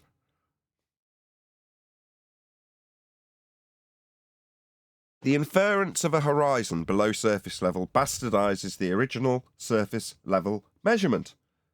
It's a stupid nonsense. Earth curve's stupid. The way you've back-engineered it into your religious faith of having a ball beneath your feet requires obscure maths where you see the side of your own head and the target potentially tens of thousands of miles away, and an inferred point below surface level that's obscuring your view of it, ignoring all aspects of perspective, in fact hijacking them to claim that the effect of perspective is the effect of a geometric limitation derived from a surface level that you must measure, with a horizon, to boot, that's being violated with a new horizon below it. It's utterly absurd. That's the lengths you've got to go to convince people of a religious faith in being on a ball. It's nonsense. We're not. Earth's flat, that's how it's measured, including and not limited to these maths.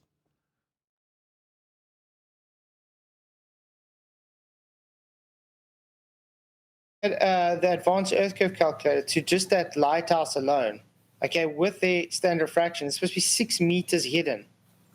That's at above sea level. How's that? Yeah, they definitely haven't got it. That's the conclusory point for us, isn't it? He's given out the globe Earth maths. He's said sea level, and then he's asking how that's possible. Well, the answer to that we covered already. We've got eyeballs, we just see it. There's no explanation required. When you infer the globe Earth maths, black swan, the distance to horizon's been debunked if you're going to infer that a orthographic view gives you an Earth curve horizon below surface level. That was debunked in 2020. The fact that you're asking within the context of a question that has surface level in it means that Flatsoid does not appreciate that in order to make the claim, you need to measure Earth flat with surface level. He's not saying it, he's asking why. There's no question to be asked as a flat Earth or Flatsoid. Furthermore, their inference of a claim that they would have to respond to needs surface level in it. You need a flat Earth for their globe claim too. I'm glad we're here to help. I mean, being close to the cutting edge isn't the cutting edge. Let's be honest. No offence to you, Flatsoid. Maybe you should keep up to date with the flat Earth debate. Earth's measured flat. No globe, mate.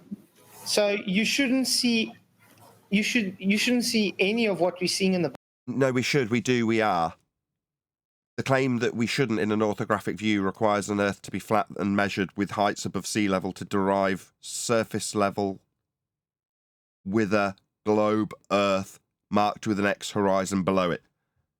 That doesn't mean we should or shouldn't see anything. Right. To say you shouldn't see it, but you do, is to invite phenomena. Be I like that you careful. say it that way. I like that oh, sorry. Go ahead. Go ahead, Apocryphon. I was gonna say I like that you say it that way because it's like, hello, we're seeing it. So you shouldn't say we shouldn't see because we, like you're saying, we are seeing it. So then that way it doesn't give them wiggle room to try to get out of why you should be or could be or you are seeing it.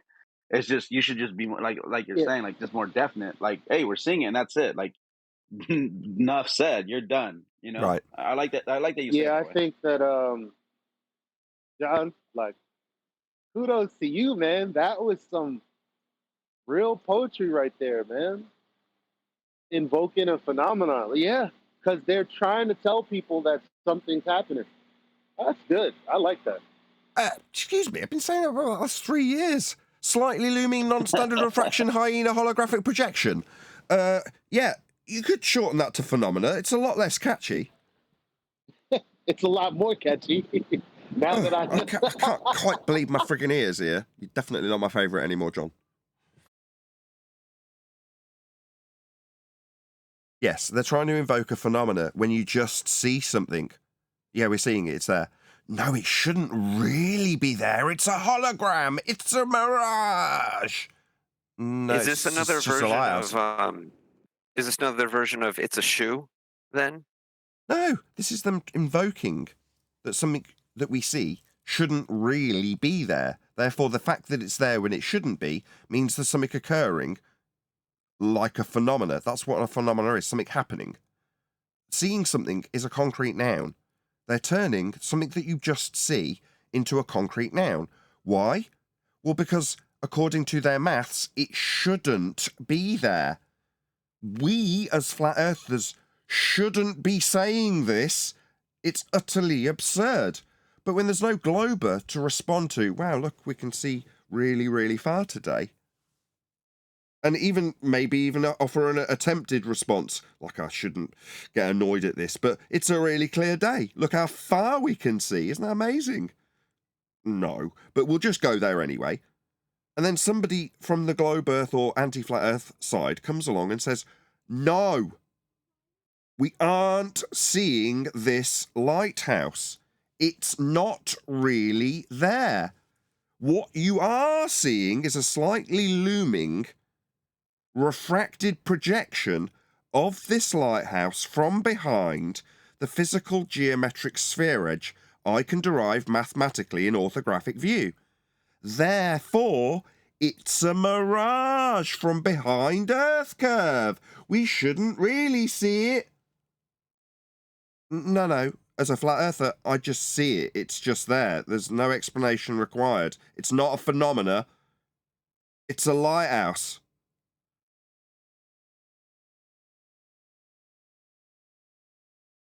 Bottom there at all. Flat horizon. At all. That's probably the end of what's his name's video, so we'll presumably end it there. I'll do one more call to action. Please let John Thor know at Nathan Oakley 1980 sent me with a polite comment. Not that you're going to be swearing at him. Hopefully you'll be subscribing to him. But if you are in the 100 people that are watching, amongst the 100 people that are watching right now, please click on the link and just share some love with John Thor. Right, any further comments? That's the end, pretty much. You see really far because Earth is flat. Yeah. Yeah, the limitation to your view may be given as phenomenon, and we understand diffraction. So there is a phenomena, but you don't reverse it and say seeing something is a phenomenon. That's just insane. Yes, it is. Any other comments?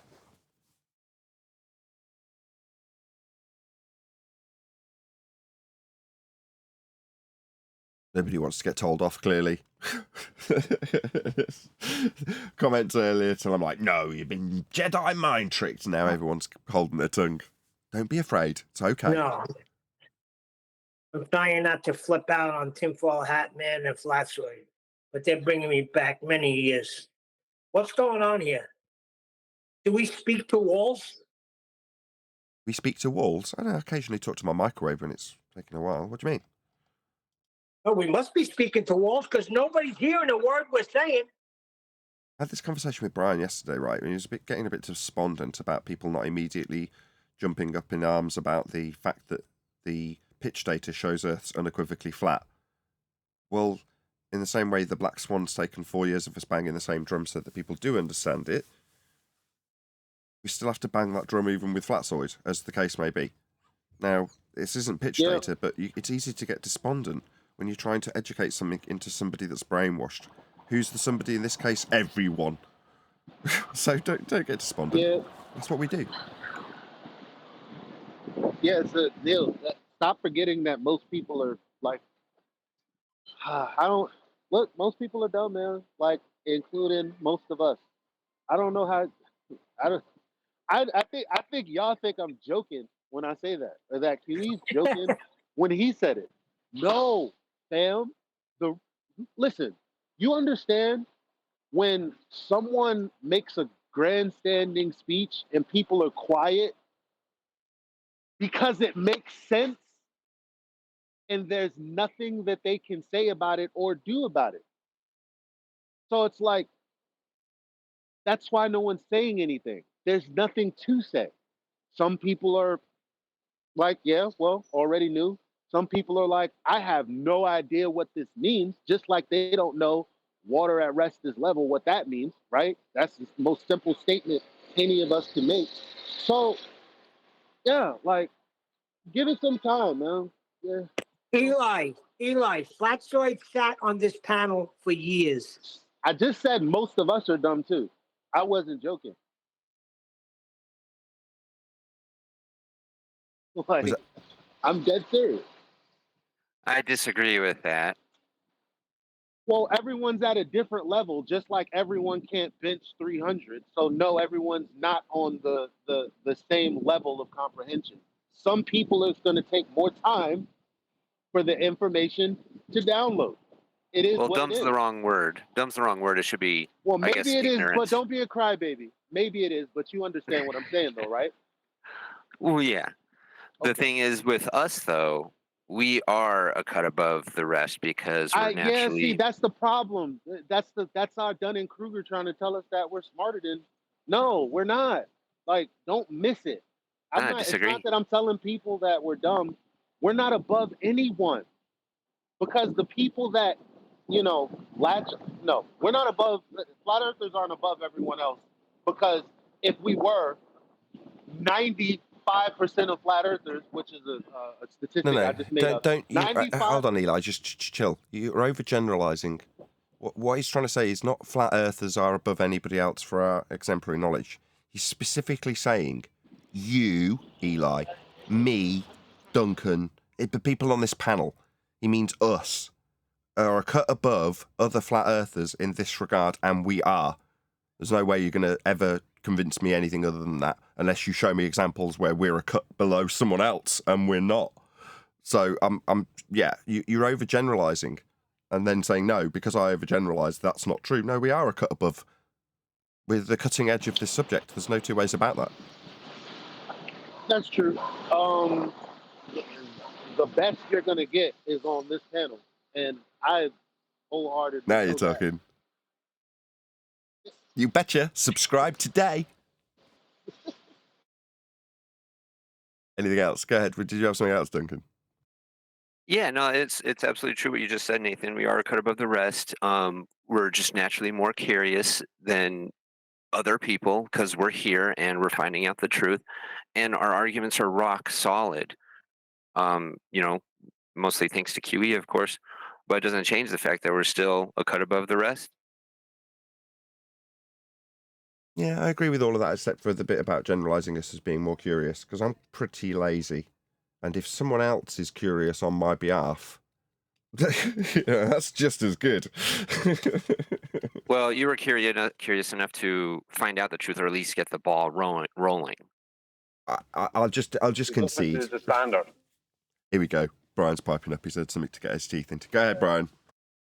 Difference is standard. We have a higher standard than others, and that's why we hold ourselves to a higher standard, and we hold each other to a higher standard, and that's why we don't end up speculating on stupid stuff and coming out with big stupid statements all the time and things like that. To hear other people doing, we like to get our facts correct, and when it's not correct, we give each other hell for it. But that's standard is everything. Yeah, exactly. When you say, as soon as you say give each other hell for it, what I'm thinking of is the times that my blood pressure gets raised, and it's typically not what you might expect while I'm putting the over dramatics on for some baller that's chanting through me. It's actually more stressful when we're trying to thrash something out internally, or when I've compared it for the audience's benefit in the past. I've said, well, when I'm having an internal squabble with someone like Jaron, well, that's no different to Brian or anybody else when we're thrashing it out in debate or on the live stream or behind the scenes. You know, it's all that's stressful when it's internal, when it's flat Earth related. Typically, none of it's ever got anything to do with Earth not being flat. That doesn't seem to be the actual bones of contention when we're arguing about stuff. More often than not, it's our unpacking of a globe Earth argument that's being misunderstood by one of the flat earthers. Let's say it's me, and my regurgitation of what I perceive their argument to be is wrong, and therefore my unpacking of it is also wrong, and therefore I need to be told this in no uncertain terms. As an example, right? That can become stressful. Well, let's take an example. Like I used to say, use the term structural support. I liked it because it was intuitive, but because gases don't actually have a structure, but they're unbonded, I fought the best I could fight with that, and eventually I had to accept that, I can't keep on describing it that way, even though people were taken to it. I couldn't keep on describing it that way. Eventually I had to give up on it. But that was after a lot of argument and to's and fro's. I had to eventually concede that, okay, I keep it that way because it's not correct.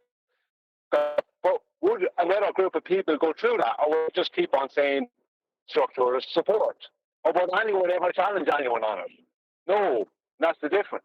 That's how we it's the same thing with your measured flat. I don't say that. Sorry, Nathan. Well, that's how we separate the wheat from the chaff. Again, you don't like the phraseology because you don't like to give the convoluted nuance to it prior to saying it. You don't like the fact that I can use it as a hashtag. Now, without going through that argument for the 24th or 5th time, the justification has been thrashed out. That's how we separate the wheat from the chaff. I wouldn't be saying if it wasn't acceptable. That is to say, at some point, Brian's got to the point where, in debate, literally, he said, yeah, okay, well, that means it's measured flat. And I've gone, gotcha. In other words, Brian understands that I can get him to that point.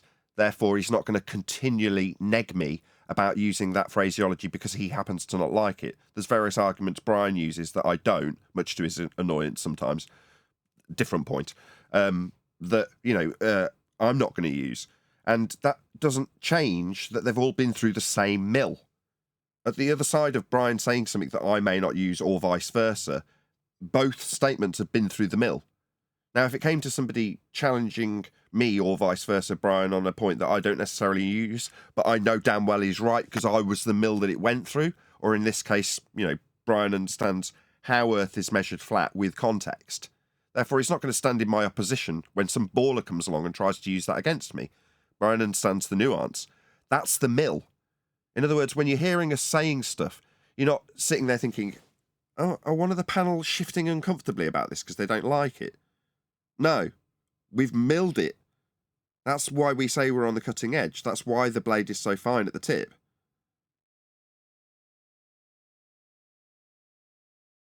Well, the thing about it is that I might use a statement that you wouldn't use, or you would use one that I wouldn't use, but we wouldn't continually use it if it can't be verified. And that was the thing about structural support. I just couldn't argue it any further, because when it came down to it, gases don't have structure, even though I could argue that this effect happens and that effect happens. It didn't matter. Gases behave as if they're unbonded, and I just couldn't. I couldn't continue it on any further. So I had to drop it. Just because you're struggling because it's something that you've had to concede. It's happening with me at the moment, so I'll stutter and stammer over this because, for colloquial reasons, I use the word model quite a lot, and no matter how many times I do it, I'm getting it in the neck for it, and I'm trying to downplay it, and it's just not working. I'm like, oh, you're just moaning. No, I do understand why it's an inappropriate term. I just can't help using it. Does it change the fact that I still get it in the neck every time? No one's making any concessions because, oh, he's just used to saying it. No one cares. No one's got any empathy for me in that regard. I just get told off again. And that's how it should be. No, you're using this term incorrectly. Yeah, but when I say Copernican model, that's how they were taught in school. I don't care, it's wrong. Yeah, but it's quicker to get the person who understands that terminology to the point that they understand what I'm talking about. I don't care, it's wrong. You're wrong. Stop doing it. Oh, you're too fussy. No, you're just wrong. And so it goes on. Things that haven't made it through the mill can't make it. They won't make it to flour. It's never going to happen. As much as somebody in the fold might want something like that, that's what the mill is, right? And that's why we're so bold. People could say we're arrogant. I don't care. When we say we're at the tip of the spear and we're the absolute cutting edge of this argument, we are. I can say that with confidence because it's a fact. Now, when we see our counterparts not doing quite as good a job, we're not doing it with a wry smile because we want to demean them. We want everybody to have as fine an edge as we have. And the confidence to be able to say that as a fact is what sometimes emboldens other people to appreciate just how fine the edge is and realise that, yeah, it is sharp. Yeah, we'll slice and dice if you're prepared to pick it up. That's it, basically. Now, I'm proud of the mill. You know, it is stressful, but nothing that's worth its salt is ever going to be easy to come by. A fine edge on a flat earth argumentation blade, metaphorically speaking, is not easy to come by. So I'm very proud of what we pass on to our audience on a daily basis. And we collectively should be proud of that. We have collectively worked very hard, I say with a wry smile, when I've just talked about being lazy and setting other people on errands to find stuff out. That's me, I'm a Leo, I'm very lazy. Doesn't alter the mill in the process, and what I play as a cog in this mill is irrelevant in this regard, as I smile away. Lots of other people around me do exceptionally good research, and I'm not going to demean what I do. I'm still a very important cog in that particular wheel, but as a collective group, we are the cutting edge. And it is something we should be proud of. It's something that we should not harp on about because we're arrogant, but let people know, no, this is absolutely refined information. You're not going to find that there's something that, as you put it across to your opponent, unless you're just immature in the argumentation, that you're going to find is wrong. You know, that is not the case. And if we are discussing it to speculate about it or debate about it, you'll hear about it in debate, as opposed to being used as a rhetorical device over and over again, once it's been through the mill. Yeah. Well, people say we attack other flat earthers. Like, this old rubbish. No, we attack anybody, regardless of if they're outside our group or inside our group, who are wrong. It's that simple. That's the whole point. What is the point of all this effort to move away from a completely incorrect paradigm and just start accepting a load of inaccuracies again? Why do that? Be willing to change. You know what I mean? When something is not correct, be willing to be willing to accept it. Do you know what I mean? Yeah, there's a reason. There's a psychological reason, in my opinion, for that, and that's that people have to appreciate that the reason they were, in this case, on a ball was because of a lack of their own standards. So you were duped. That's the bottom line. That's why people rebel against us. Yeah? They don't want to have the humility. It's embarrassing. It's a pride thing. Whatever you want to call it. They brace against it for that reason. But when you actually contemplate how you became in that position to begin with, now you could argue, oh, I was indoctrinated from birth. No. If you're a realist, you go, it was my own ignorance. Often there are terminologies that we are now highlighting that are there in plain sight that you just didn't pick up on. That's your fault. That's why people brace against it. You have to understand and recognise your own ignorance. Now that is humbling. I'm putting this in as a nice little crap sandwich after saying how fantastic we are and on the cutting edge. But there are, more often than not, humbling moments when you appreciate your own ignorance. And like a bee sting, the first one's absolutely horrendous. But further to that, they get less and less painful thereafter, after you kind of recognise what's going on. Now, the being humbled, having a bit of humility, is a step that you have to take when introspection steps in. You go, I did not realise this. I just didn't study hard enough. I didn't research well enough. I didn't see the wood for the trees. I didn't realise sea level meant level. All of these things means that you have to then say, right, I need to be more vigilant moving forward, more disciplined in terms of what I will open my mouth and spew. And understand that there's still going to be times when I don't realise I'm spewing garbage that I haven't verified, and someone, hopefully, will point it out and I'll be grateful to them. With humility, being humbled by the fact that someone else knows better and can show you why. Well, it's a bad habit people get into when not accepting when they're wrong, or not saying to someone that they're wrong when you should say it. Both of those habits are bad. Whereas we're trying to get away from those habits. That's why we'll point things out with other people and within our own group that are inaccurate or incorrect. And that's one habit we're trying to break. But the other habit we're trying to break then is to learn to accept when you're wrong, when you're ignorant, whatever. Because if you can't do that, then every other thing you ever say that's right doesn't really hold the same weight. Because you have to be able to accept it when you're not right. That's it. And that's the difference between us and other people. You have to accept you're wrong here. Or you have to be absolutely sure that you're right, and other people, everyone else is saying you're wrong, is wrong. You must be able to show it and prove it, or else, you know what I mean? Otherwise, you have to admit you're wrong. It's that simple. And I think that standard is missing from the world. Absolutely. So in short, you must remain vigilant. With that, I'll say if you are watching this on either Nathan Oakley 1980 or Nathan Oakley premiering streams, then stay tuned, as there will be an after show to follow.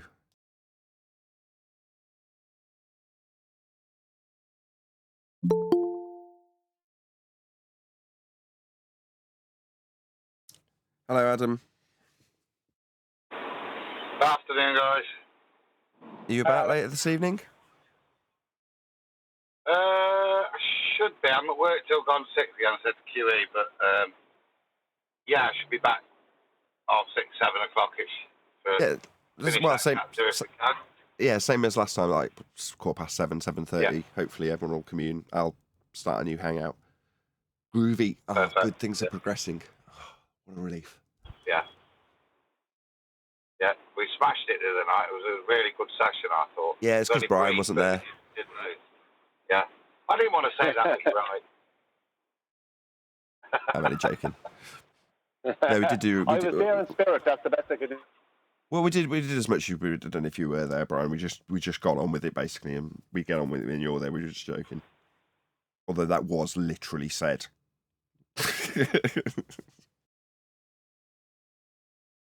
In jest then and now. As fast a progress with me there. If I keep on interjecting, you won't make that progress.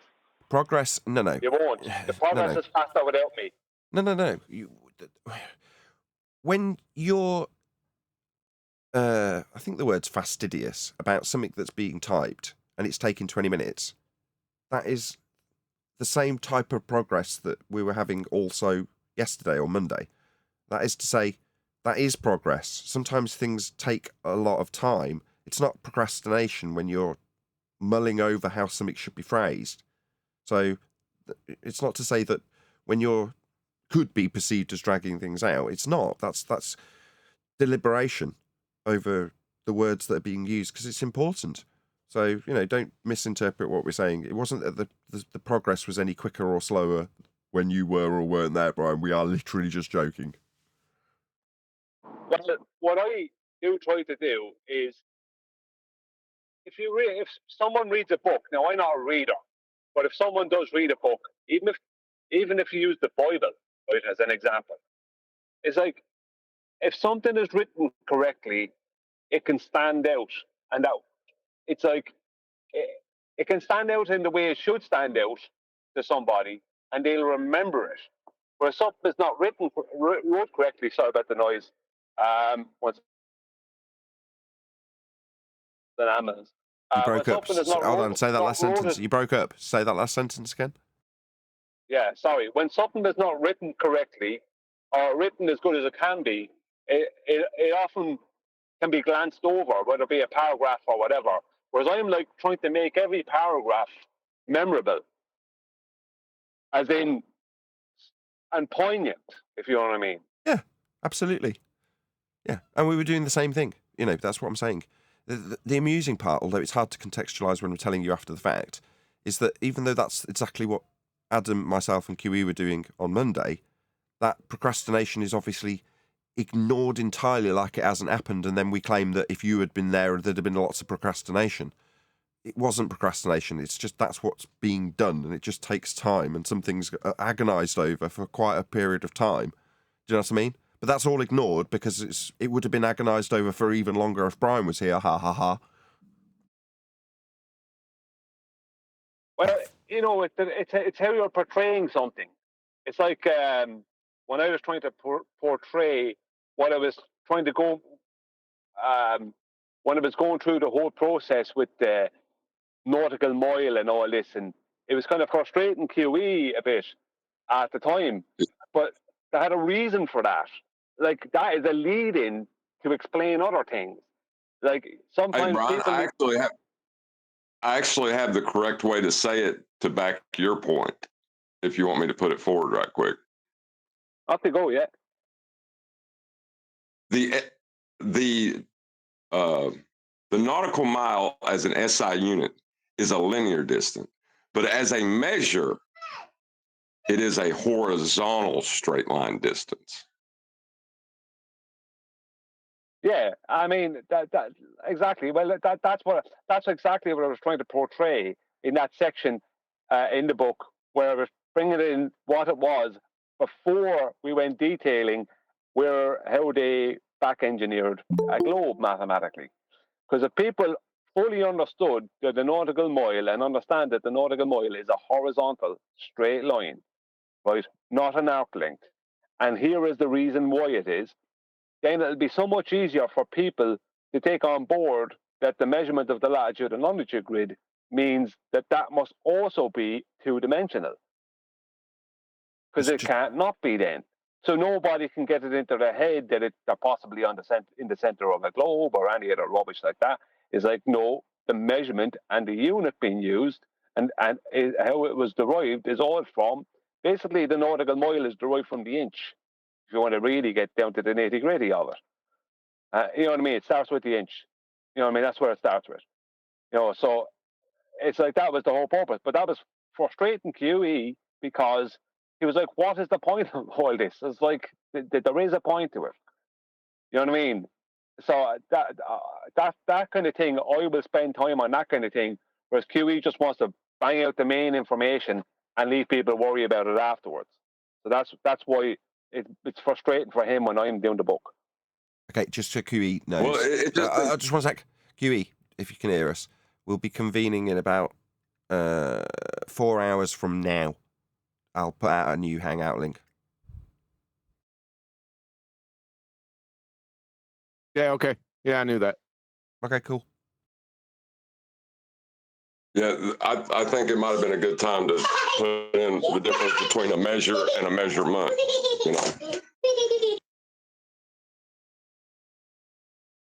Hilarious.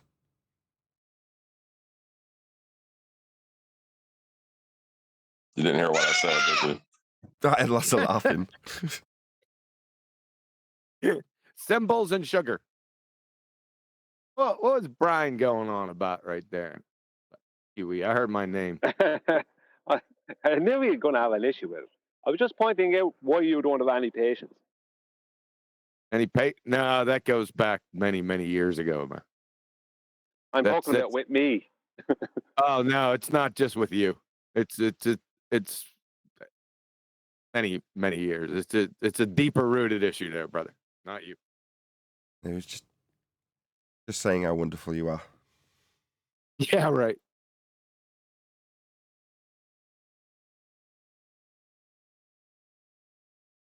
Cue the song. And his name is QE. It's so puke-worthy pretentious, but I don't know. It puts a wry smile on my face.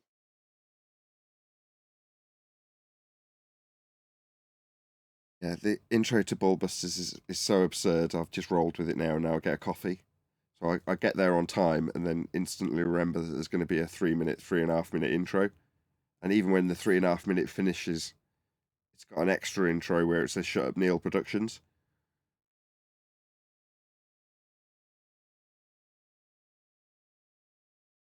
Yes, Nathan. Yeah, and then you play a video often when you're doing your own live stream. You'll start off with like playing MC Toon or Dr. Bob or whatever his name is.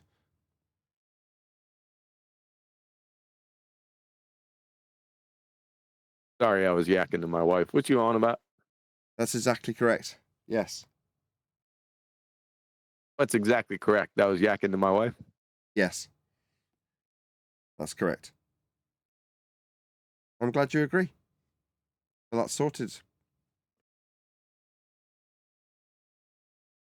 What else we got? We got a video we got to go through or what? I edited together that video of the guy that became a complete zealot. Dead. Yeah, it's a members only video now. I'll release it over the weekend. Got that? Nathan, Yes. are you aware that the title and the thumbnail of today's video is the same as yesterday's? Not sure if you want to change that. Yeah, if I start making a thumbnail now, because I don't know what the show's going to be until we've made it. So normally I'd make a thumbnail about now, but Brian's here and he'll start telling me about how I can't expect him to host my show. I'm supposed to be keeping him amused and things like that. So I'll forego making a thumbnail till we're finished. That's not what Brian says. What Brian says is Title. Sorry. You got the same title as yesterday too, so. Yeah, that's all things I would be doing right about now, but the multitasking aspect would just catch me out. I get told off, so I've learned better. Fair enough. Just But that's not what Brian says. What Brian says is that it's not Brian's job, right, to keep the show, your show, to come up with entertainment for your show. That's what Brian says. Right, so it's my job. So, I can't do the thumbnail job and my job of this job. That's not your job at the same time. I'm just not capable. I haven't got the capabilities.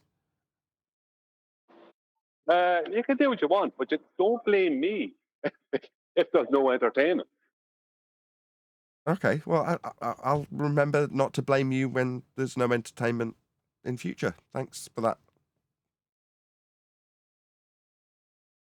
The trouble with Brian is you I don't give him an mention inch troubles with Brian. and he takes a nautical mile. Yeah. Troubles with Brian, it'd take a 2-hour show. It was a semi-racist Northern Ireland reference that's inappropriate deliberately, but you carry on one deck. Let's just move past the lazy racism. I was just saying, you give him an inch and he takes a nautical mile. Very good.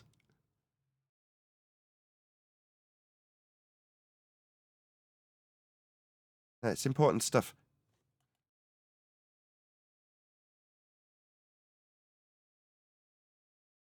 It's nice that we get to learn all this stuff. What's important stuff? What stuff sees? Like globe thingies? There's stuff about maps and how the world's been, I was about to say modelled, but I don't want to get it in the neck. Graphed. Graphed. Graphed and mapped.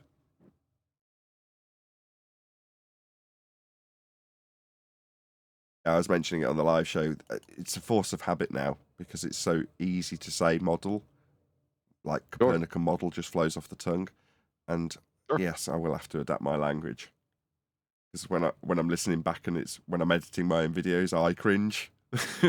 As much as I downplay it when you tell me. Nah, it doesn't matter. Well, yeah, it does. It's hard to get out of your vernacular. It's like atmosphere, right? You've heard it your whole life, and it's just so common a word. So yeah, it's in that vein. Exactly. If it wasn't for the fact that we have spent such a prolonged period pulling apart atmosphere, both colloquially and, terminologically, or whatever the word is, what it means and what it doesn't mean, I can easily, distinguish what I say when it comes to that word. In other words, I don't necessarily fall into the atmosphere trap often or ever, as far as I can remember. But the model trap, I do. I'm always doing it, and it's just like I've got to do. Oh, you've said it like 3 times in a single sentence at points. Yeah, I can't help it. I use that as an example on the show because Ryan was talking about his structural support and how he defended it to a point and then eventually conceded. And I'm like, yeah, I'm going to have to do that with model. That's what's happening now, isn't it? I'm trying to downplay it, and no matter what I do, it's just like, no, this is going to be laboured until you get it through your thick skull, is the kind of attitude I'm getting back when I downplay it. Yeah. Which is good. But I was praising that. I'm saying, that's because we've got very high standards here. No, we won't just let it slide. What do you think this is? Yeah, words, that they mean things. Yeah. Shocking. Indeed.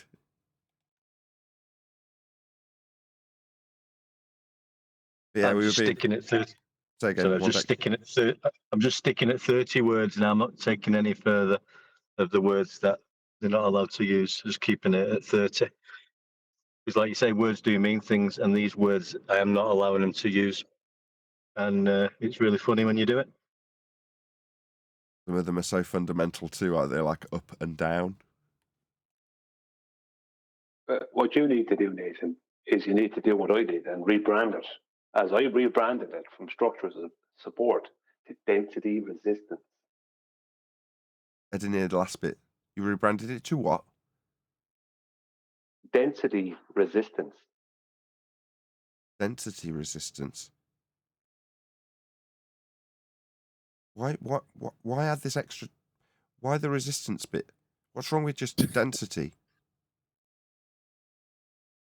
I can't really talk about it now, there's a lot of noise, but the whole point, the whole purpose of it is there was a resistance happening there.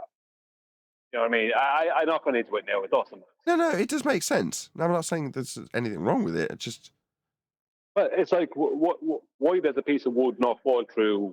Why does it not go through water? Like, unless all the air in it is replaced by water, it'll float on water. It also won't go through stone and other wood and all that. But it will fall straight through air because there's not enough resistance there. It's about the support. There's nothing there enough to support it, kind of thing. Right in a minute. Okie dokie.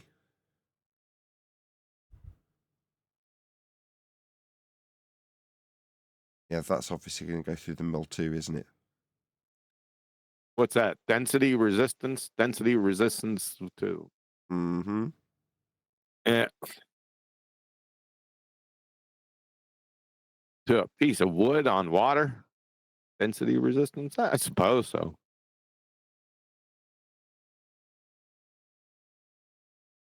I suppose so too. Is that where we're at now? Dang, Earth's flat, man. Measure flat.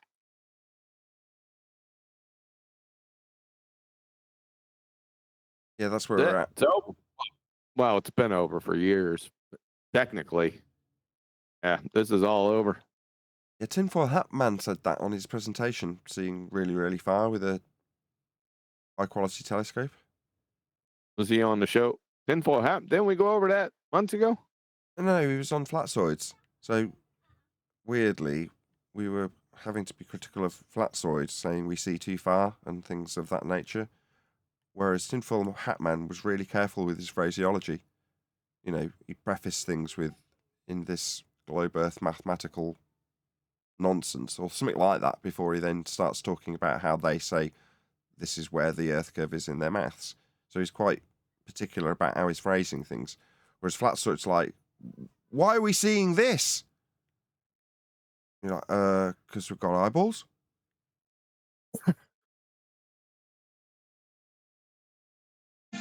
Well, we shouldn't be seeing this. Why are we seeing it? That's what I was like, no, man, why did you do that? It should be behind Earth curve, should it? Okay. But yeah.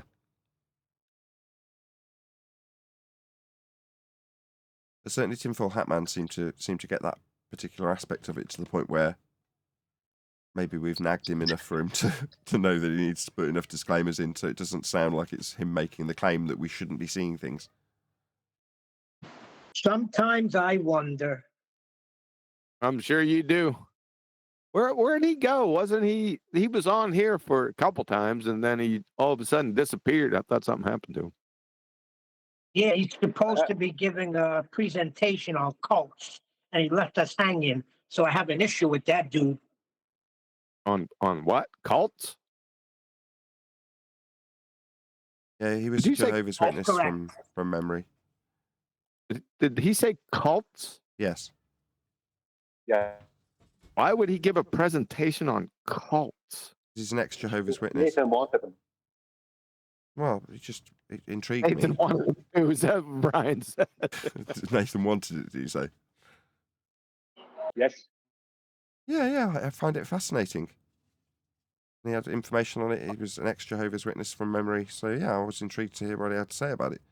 He said he'd got information on it, and I just wanted him to share it with it because he said he had it. He didn't. Now Neil's annoyed about that. It's like, well, I wouldn't be annoyed about that. It's not exactly our primary topic, is it? That's the excuse. Hold on. That's the excuse I'm giving. There are other reasons. I know why he's not here anymore. Oh, yeah.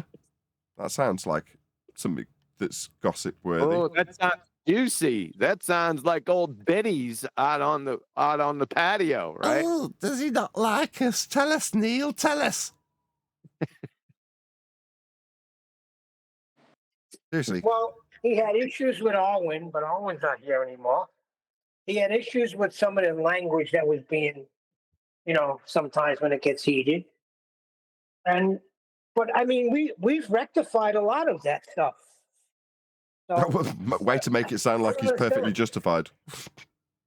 Yeah, like it was just some But of the we've sorted all language that horrible, heinous stuff that he's perfectly justified in hating us for since he moaned about it and never came back. Is that how you're phrasing this, Neil? Thanks. It was more an incident that happened. I think there was a couple of things that kind of happened that weren't really to do with the show. There was just stuff that happened, and he just kind of felt that he wasn't going to fit in. I think I'd leave him talk to you about it, Nathan, rather than me kind of giving, because I talk to him regular. I'll be talking to him on Friday, so we chat regular. It's just more of a, there was, remember that thing happened with Rachie and stuff like that. It's just kind of, he said he just didn't want to have anything to do with all that stuff. And he's happier just doing his own thing, but he still watches the show and stuff like that. Okay. Fair enough.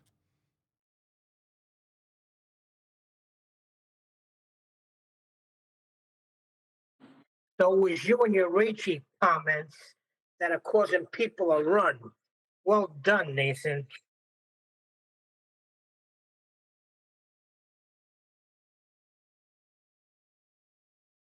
Where'd she bugger off to? She's a baller. Yeah, I knew that.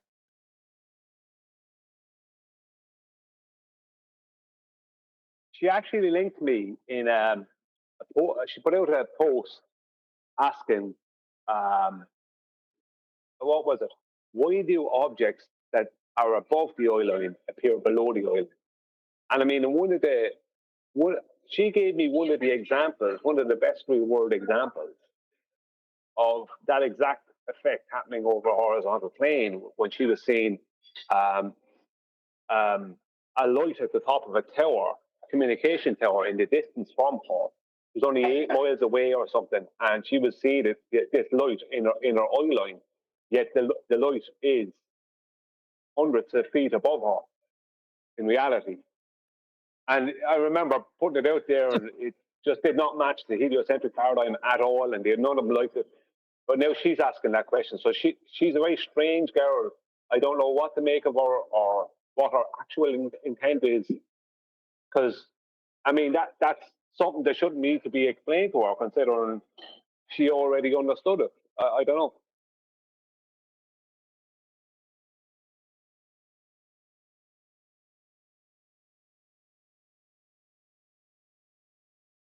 Regardless of any observation or what someone's talking about, what they're seeing, it's all happening on a flat Earth anyway, isn't it? That's how it's measured. Yeah, well, I mean, this observation was, I think it was a light at the top of a communication tower that was 8 miles away. And it was like there was only something like 30 or 40 feet or some 24 feet or something that they could garner within the globe of drop. Yet she was looking basically at the light in a more or less horizontal view, or even slightly above it, or slightly down to it. I was just doing due to perspective. And now she's asking the question, does this happen? It's like, she was looking at it from 8 miles away, and she was looking slightly down. Well, what are her eyes calibrated? No, it's just that's the perception of what she was seeing when she was looking straight out her window of her apartment. That's what she was seeing. But it's not that the observation. It's that now she's asking, why does it happen? Like she's asking it as if it's some kind of a trap question for one of us. Yet she's fully aware of why it happens because she was able to detail why it was happening at the time. Well, it's happening because latitude is a flat Earth elevation angle measurement to and from Polaris. That's obviously why it's happening.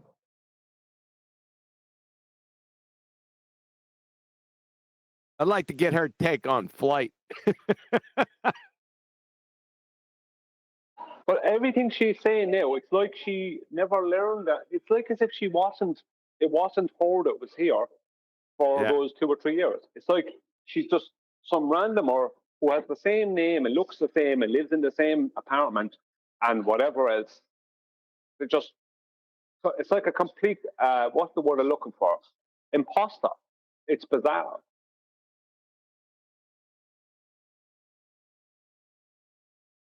She literally come at you with the most ridiculous baller arguments that there is. Oh, I know. I've heard them on Ballbusters one time when she got jacked yard. Didn't take much. But she wasn't even a baller at that point.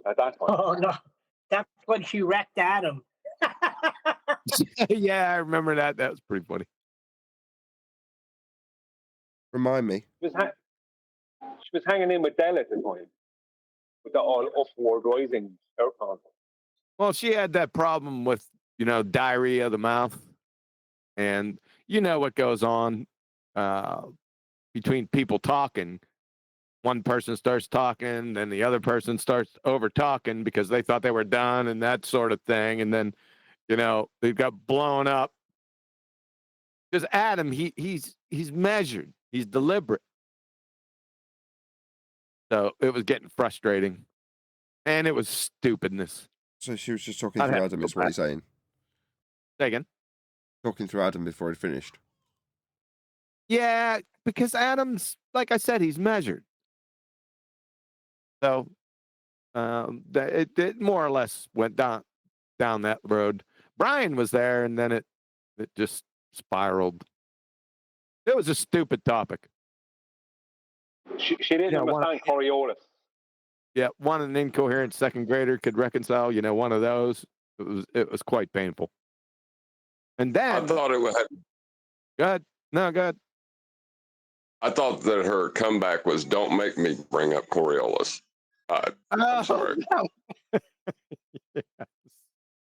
Yeah, but I think that was post her being drugged through the scientific method, showing her claim was pseudoscience and nonsensical, and then something to that effect. I do remember that.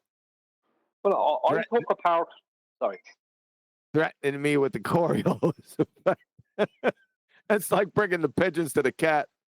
Go ahead, Brian. Yeah, because she ended up arguing for ages with Flatside sometime after that about Coriolis, and she just was refusing to understand it. But I took apart her upward rising Earth nonsense. I mean, like the minute I heard, literally within the first paragraph of what I was writing to her, the first day I heard about it, her being involved in it, and she just would not address it. And no matter what I ever said to her, she wouldn't address. And she was coming up with crazy, stupid. Like I said to her, look, I said, how does the plane hold a constant altitude above the Earth if the Earth is rising up? And she said, it's been pushed up by the air because the air is being pushed up by the air. Do you know what I mean? I said, that's not how planes fly. I said, you know, it's stupid. Like she went from having some logic to having zero logic. Yeah, I faintly remember it. We daggered it, and I dropped it from my RAM.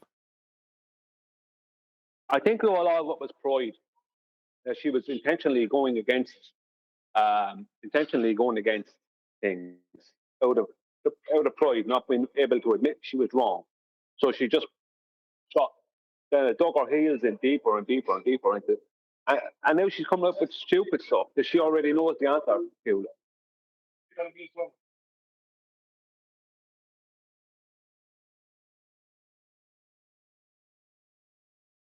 Yeah, pride can be a problem, can it? Major problem. It gets in your way in all kinds of facets of your life. And Just be like sex, emotionally tied to moronic arguments. Yes. Being emotionally tied to any argument is really scary. Well, it's a belief at that stage because you're fighting a belief. You're fighting for a belief at that stage because you're fighting, like, if you have a belief in something, you're emotionally tied to it in some way. And if you are emotionally tied to an argument, then you're using the argument because you have a belief in the argument. But if someone can show you the argument to be wrong, it becomes harder for you to see where you're wrong or to accept where you're wrong because you have this emotional tie to it. I made out with most opponents. It's scarier than that. It's you're on crack even if I state it. Emotionally tied to an argument, it's creepy. You need to be institutionalized. Not have anything to do with belief, I don't think. You're just tied to it. Some people real close to us have that problem. Yeah, they do. Nathan.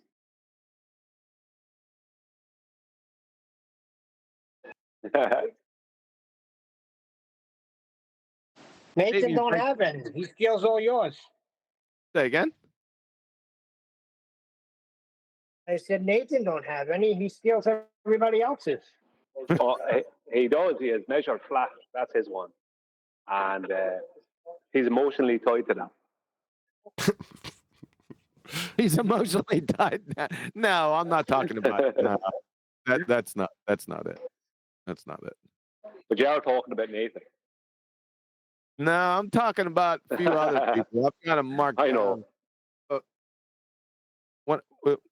When it's time for me to take up the rocking chair, I'll release my memoirs.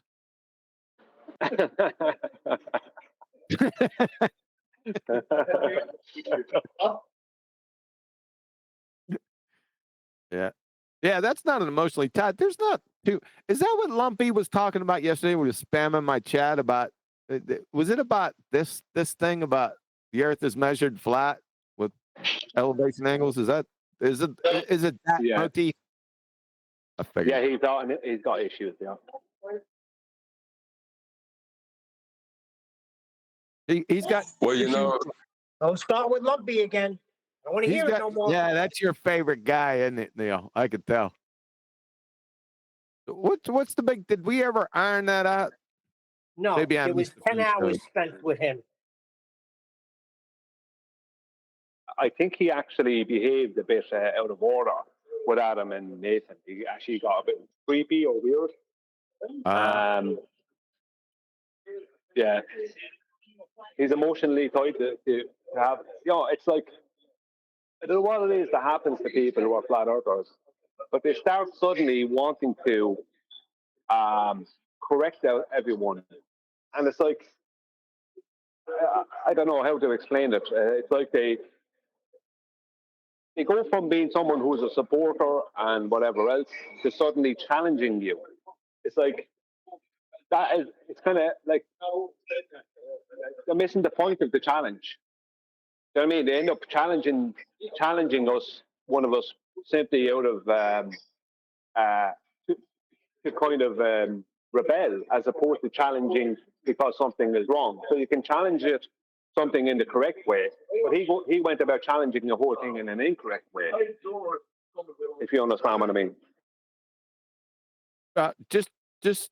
So you're aware that you can be emotionally attached to an argument, which is really creepy, and be right, but you're still emotionally attached to the argument, which is, that we're gonna need to spend some time there. You follow what I'm saying? I am, yeah, I'm following you. Yeah. I'm sure I am up to a point with certain arguments, but you don't really need to be, though. Once it's right, it's right. So you don't need to have that attachment, but that doesn't mean it can't happen. So what's the gist of his is it's not a measurement of flat, it's just a reference. So the horizontal plane is the reference, is that it? Well, he's saying you can't measure the reference, which is not correct. Adam corrected him there. Adam said, well, a tape measure is a reference, and that's measured. You think you leave it at that? Let's not deal with the analogy. Let's just deal with it head on. The horizontal plane, it is measured. The mean sea level, so that's measured, right? That's what it's referencing, correct? Yeah, that is the reference. Yeah, there you go. So the reference was already measured prior to you making the elevation angle measurement. So it was measured prior. It doesn't have to be measured again. Follow? Yeah, that's your reference. He wasn't understanding that navigation is mostly two-dimensional. As you're navigating between spots, even with GPS, it's between point A and point B, right? A distance between those 2 points. The elevations don't matter until afterwards. Let's just say if you're on land, it's something with GPS. But that's all removed to begin with. It's only point A to point B and how to get there, or what distance it is, or whatever else. And he had an issue with the whole. Well, I understood him having an issue with Nathan's statement of it's measured flat, because I had an issue with that statement as well, because it just didn't sit with me. It doesn't sit with me. What's the issue with measured flat? Because it just doesn't, even though it's catchy and I understand it, and it can be validated. I mean, I can even validate it if I want to go through with the caveat. It's just that the statement itself was just. You're not saying why. You're getting very ambiguous. But flat's a description. Flat's a description. You can't measure a description. So flat is a description. What do you mean you can't measure? We just did. Flat is horizontal. It's a horizontal plane. I already explained mean sea level. It's been measured.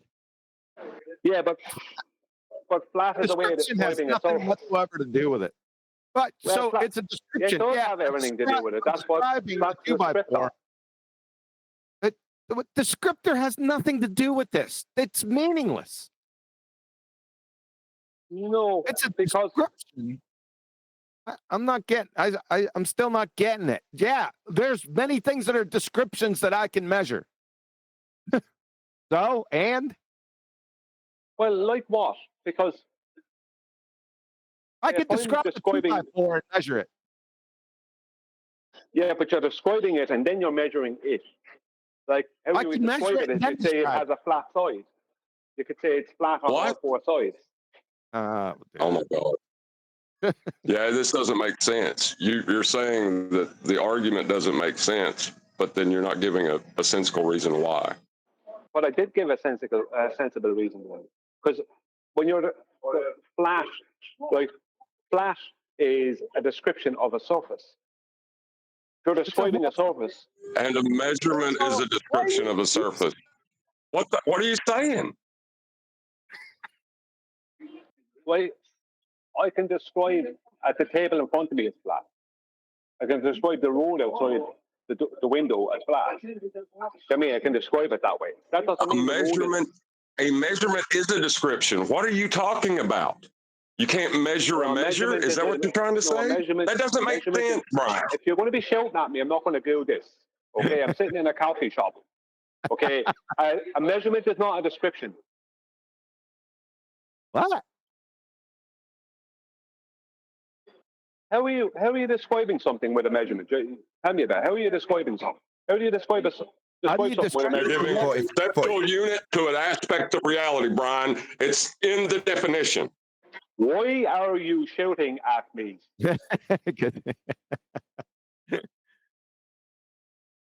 Because this has been months. It's been months of the same thing, and you're not listening to me. And I'm getting frustrated. I fully understand it inside and out. 100% understand it inside out. I've been through it with Nathan several times. We've both been through it. We've been through it with him personally, without anyone else being there. 22 times. Like, I didn't say I can validate the term measure flat, right? I can validate that with caveats, right? But on its own, with those two words, it just don't sit right with me. That's why I don't use it. It can be attacked. Now, Nathan doesn't care. Now, you can defend it when someone attacks it, but the point is that I don't like it because it can be attacked, and I just don't like to use it. Nathan likes using it. That's fine. Nathan's his own person. All right, Brian, just respond to what I say. Don't tell me about how upset I am.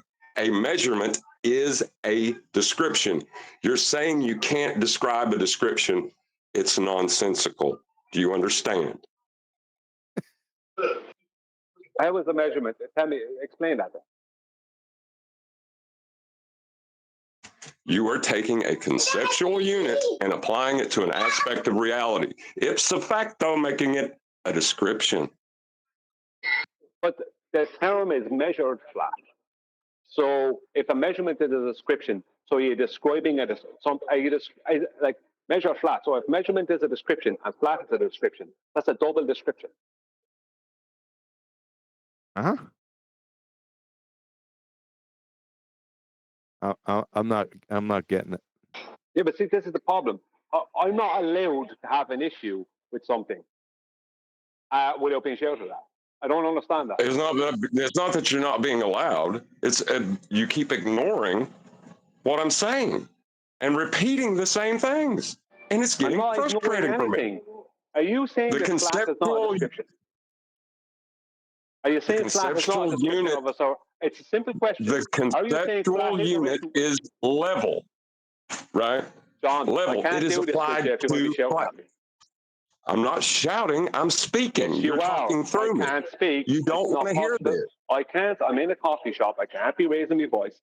Either you let me speak or this is not going to happen. Well, let John raise his voice while you're in the coffee shop. No, because someone raising their voice to me instantly gets a reaction from them. Take your ego out. Take your ego. Hold on a second. Let's get some order. Ideally, we'll talk about whether or not there's raised voices for at least the next 3 minutes. I think that's perfectly reasonable. Well, you could do better than that, Nathan, if you wanted to resolve the issue. I've done this 22 times. I am not getting involved because I've done it 22 times. So I'm not going to call this 23. I'm not involved.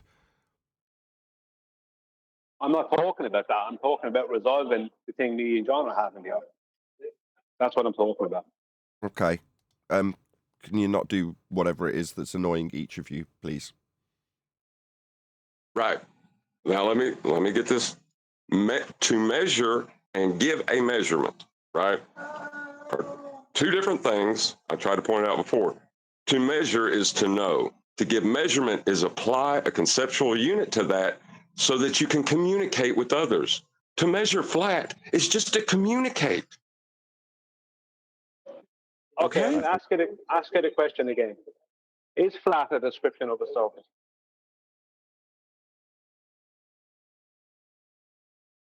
Yeah. So when you say measure flat, then you're saying that you're measuring a description. Yet you're saying measurement is also No. Well, there Do you go. you know descriptions? Do you know descriptions? Or do you not know description? Oh, you do measure descriptions. Cool.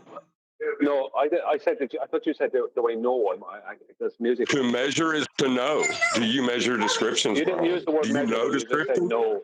You didn't use the word To measure. measure You said is no. to know. You can't change the word. John. To measure is to know. It means to know.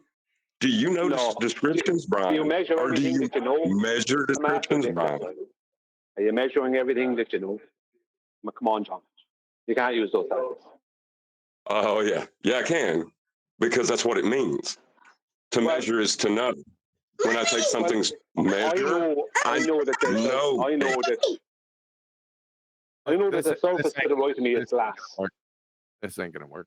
Can you not measure? when it's using different words. Go on, Kiwi.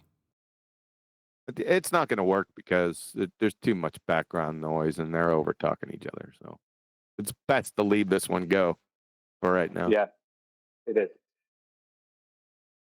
What are you talking about? Leave it go. I've done it 22 times to conclusion. I've had Brian say, "Yeah, that means it's measured flat," and I've gone, "Gotcha." I've done this already. No, you didn't. That was after, Nathan. That was after me and you have been personally through it, and you understood my position. And I was the one that validated you being able to say it. Yeah, you said, "Yeah, that means we're measuring Earth flat." End quote. You I can at some validate point. the statement.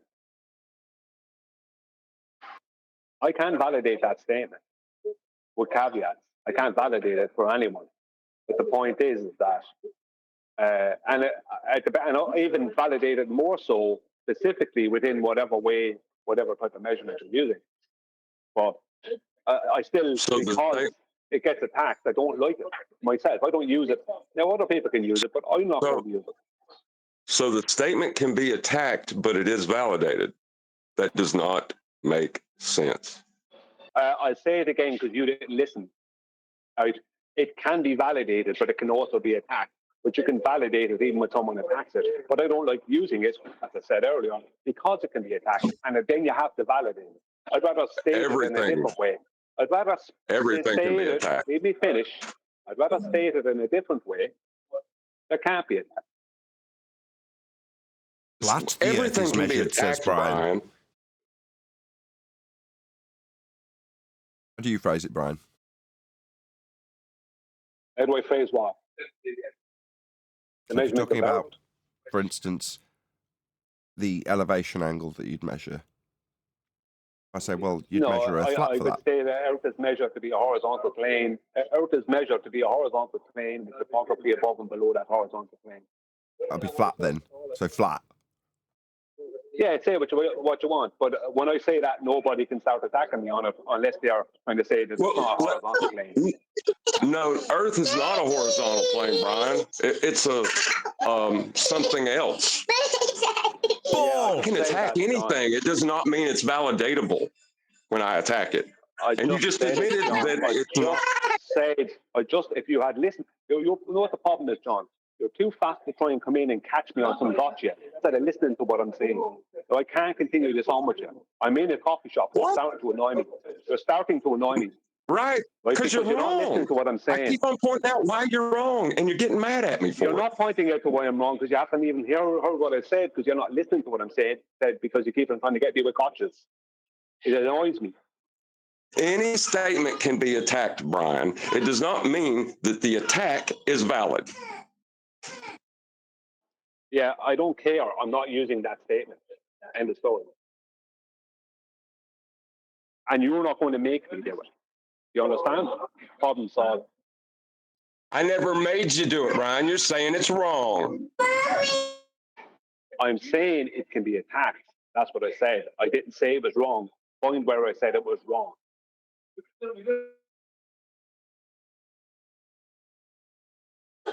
If it can be attacked, then it's wrong. You just said anything can be attacked. Does that make everything wrong? No, it means that if it's a valid attack, right? Then you have a point. If it's not, you don't. You just said a few minutes ago that anything can be attacked, any statement can be attacked. And you just said then now you just said if it can be attacked, it's wrong. That means that every statement is wrong. You just destroyed your own argument. No, he's making that as your claim. That's your position, Brian. I'm not making any. How can he be giving me my position? I know my position. You weren't even here when it started, Nathan. I've been here the whole time. You're not listening to me, Brian. No, you're not listening to you or me. That's the problem. No, you're not. Okay, if you have a valid reason to attack an argument or a statement, then it's not a good statement. If the reason for the attack is not valid, then you shouldn't be attacking it.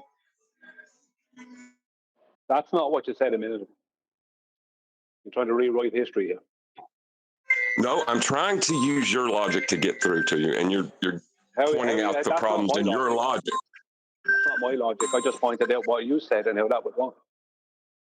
Now you contradicted yourself, and then you have yet to acknowledge that. I just did, and I pointed out it's your logic, Brian. You didn't. What did you point out? It can be attacked, right?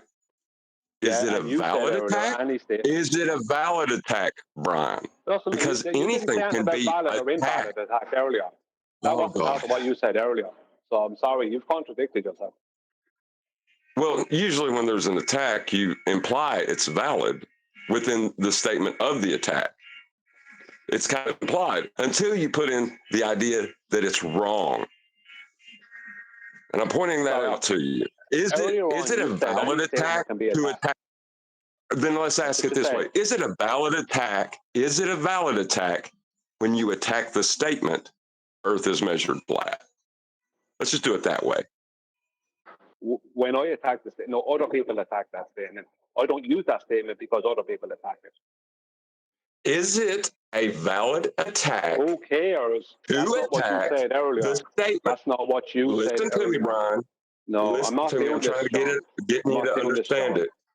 Is it a valid attack when you attack the statement? And you won't let the Earth is flat. John, yeah, you're not listening. No, you're not listening, John. You're not listening, John. It's very simple. Earlier on, you said any statement can be attacked. Now you're saying if it's attacked, it's wrong.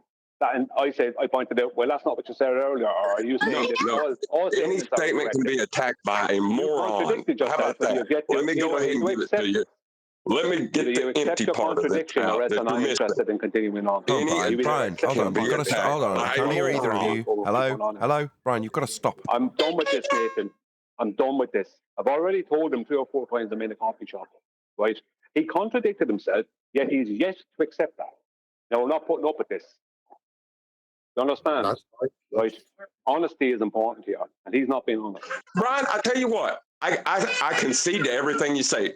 Now, is it a valid attack to attack the statement, the Earth is measured flat? Yes or no? Who said anything about valid or invalid attacks? Well, you. There you go. You can attack anything, Brian, right? John, the line of questioning you're on now, all it's doing, right, is you trying to move away from your own contradiction area. I accept my contradiction, Brian. I'm full-heartedly surrendering to it. But let's get back to the point. Is it a valid attack, Brian? Is what a valid attack? When you attack the statement, the earth is measured flat, is that a valid attack? It is valid because my point is that other people attack it.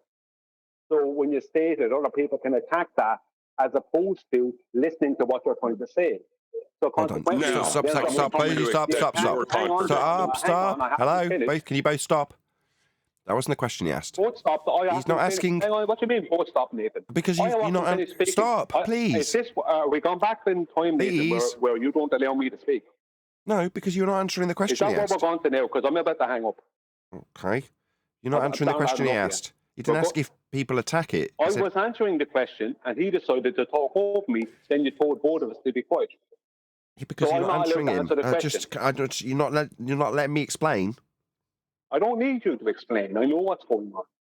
Well, let me explain for my audience's benefit. My interjection is because the question that's being asked is it a valid attack? And the answer he's getting is whether or not people attack it. That's the answer you're giving him. That's my position. Yeah, okay. Now, notwithstanding... I got it. So forget it. So not a reasonable discussion. It's you make your statement, then it's forget it over the top of me 5 times. Notwithstanding that people... No, it's just you rumpusing me now. Yeah, I got it. I heard, and now I'm responding and you're not allowing it. You're being unreasonable. You're not allowing me to respond. I'm not the one who's being unreasonable. I was actually answering. They want to talk about how unreasonable we're being.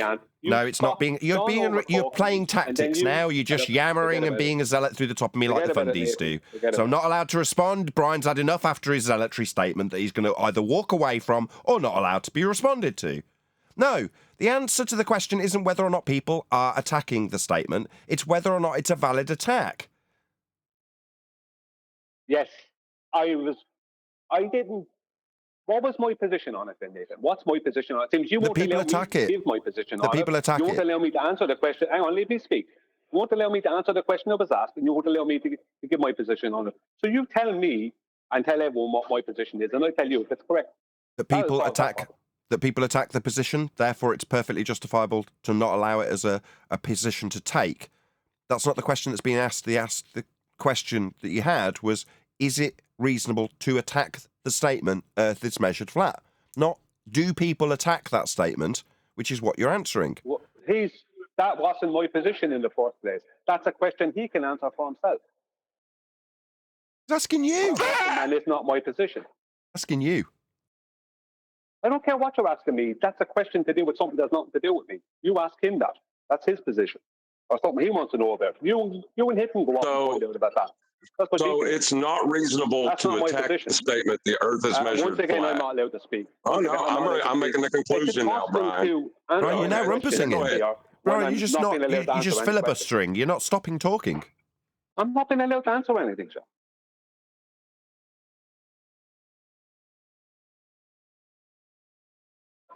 If you're not going to allow me to answer, if you're going to ask me a question, you're not going to allow me to answer it. You can't then accuse me of filibustering. All right. It's not reasonable to make the statement, the earth is measured flat because it is open to attack. Is the attack reasonable? No, it is not. We have been to the conclusion of that attack. It is not reasonable to attack it. But people do attack it. Unreasonable. Does that mean it is unreasonable to say it? That's not my position. He's not suggesting it is. You're just filibustering him because it's not your position. No shit. He's saying it. What is my position? Because you've yet to be able to give it anything. He's not giving your position. You gave it a moment ago. He's now giving his position, which is... I didn't give anything. I haven't given anything yet because you didn't allow me to. So instead of his conclusion coming, we're discussing whether or not Brian's had enough time. He was in the middle of saying something. Well, if it's but because it's not Brian's position, it's not allowed to have a conclusion because it's not Brian's position. Okay? That seems reasonable. What's going on here is you're trying to help out John again, just like a few months ago. Not at all. That's what's going on here. He's You're trying not to pin listening you what in I'm the same saying. way. You're not No, allowing no. me to give my position. No. That's what's going on here. Okay, that's what's going on. It's Thank you. favoritism. Thank you, I Never got that. mind. Forget it. It doesn't matter. I mean, it's anybody that would attack the Earth as measured flat is unreasonable from Brian's own words because he can defend the position. No, that's not. He didn't allow me to give my positions. How would you know what my position is? I was in the middle of giving it to you. You stated it, Brian. Rewind it. Listen back. You said I can validate that statement. I'm wasting my time. Oh my God. Oh, man. I'm Brian. I'm going to appeal to everything. Come on, dude. You said it. I didn't. You did. What did I say? I can validate that statement. Yeah, that's totally, yeah, absolutely. I never denied that part. You don't even know why I don't like the statement. You don't know why I don't use it. You never even found that out. Because people attack it, You're too busy over talking. Because unreasonable people attack it. You're too busy over talking me instead of finding out why I don't like the statement. Go ahead and say it again and see if it makes sense. Why don't you like the statement? Go ahead. I didn't even get to say it once yet.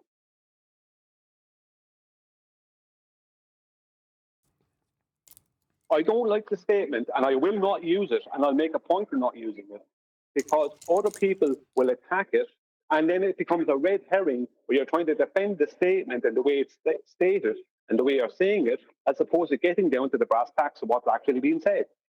So what's the point of using it when it becomes a red herring? Who cares if it's validatable? It becomes a red herring, and it's purely stubbornness that if you want to keep using it, because all it's going to end up in is people using it as a red herring. So the Earth is known to be flat is a red herring to flat Earth debate. I didn't say that. That's another big straw man that I never said. So if you to know is to measure. To know is to measure. The Earth is measured flat. John, if you're going to be having a conversation with me or debate with me, you have to at least be honest and not be making up straw man arguments that I didn't. I don't need straw man arguments. Just make a statement. I don't need straw man arguments. Just make a statement. This is so absurd.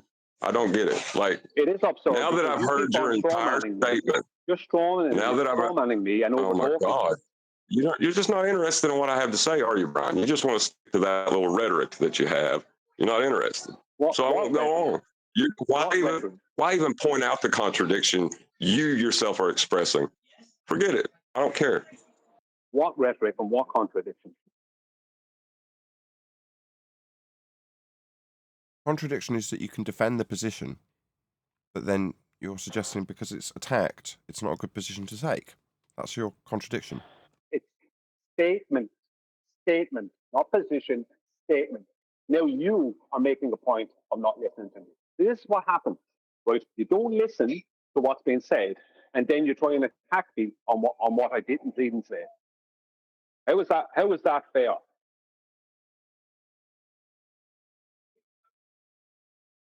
When you make that statement. So now, in Brian's head, when you make a statement, you're not taking a position. Shut up, man. When you make a statement, you're not taking a position. To Brian. I'm trying to speak to Nathan.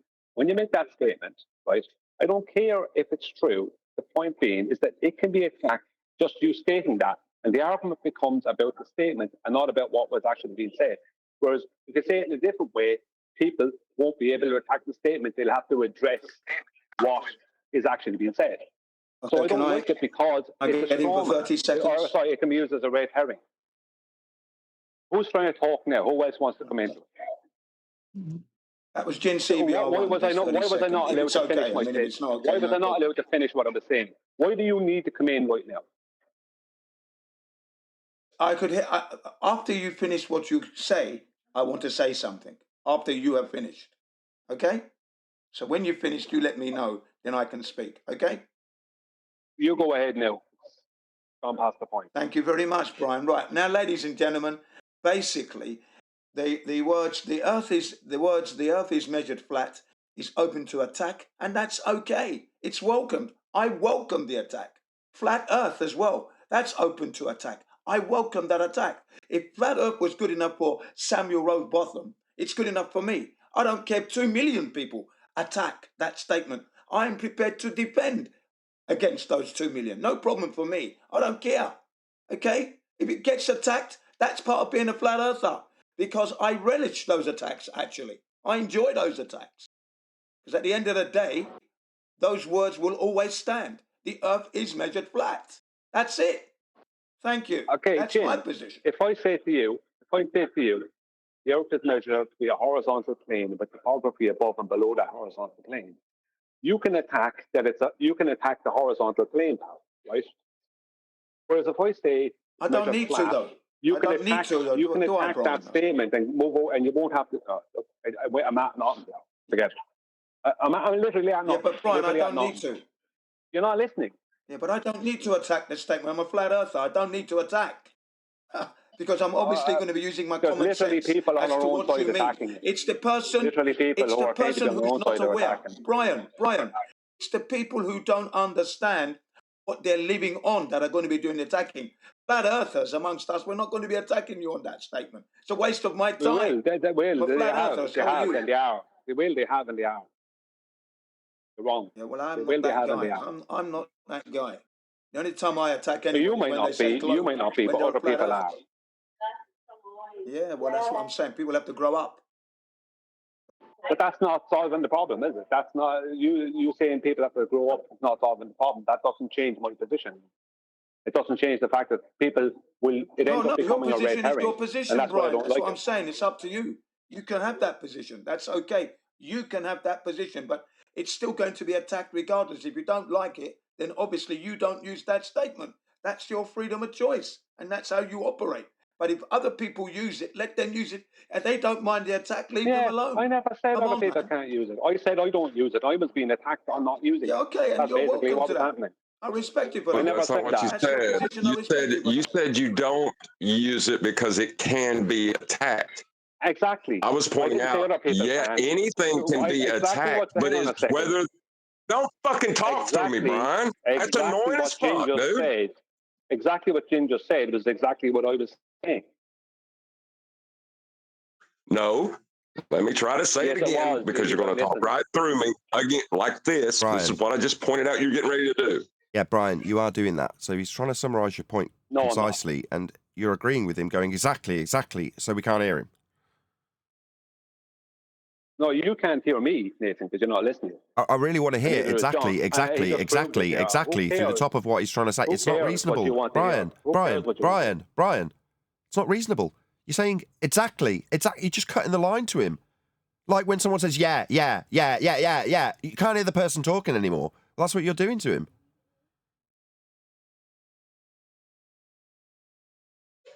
Right. Any statement can be attacked. Whether that statement is valid is the important thing. Can you defend it? Is it worth defending? The statement, the earth is measured flat, can be defended. So to make this statement, I don't say it because it can be attacked, is to say that because you can attack something, you don't say it, but that would mean you couldn't say anything because anything could be unreasonably attacked. I've literally had to leave the coffee shop because of you, John, specifically, and you, Nathan. I've literally had to leave the coffee shop because you're not capable of actually taking on board what I was saying. You're not capable of listening.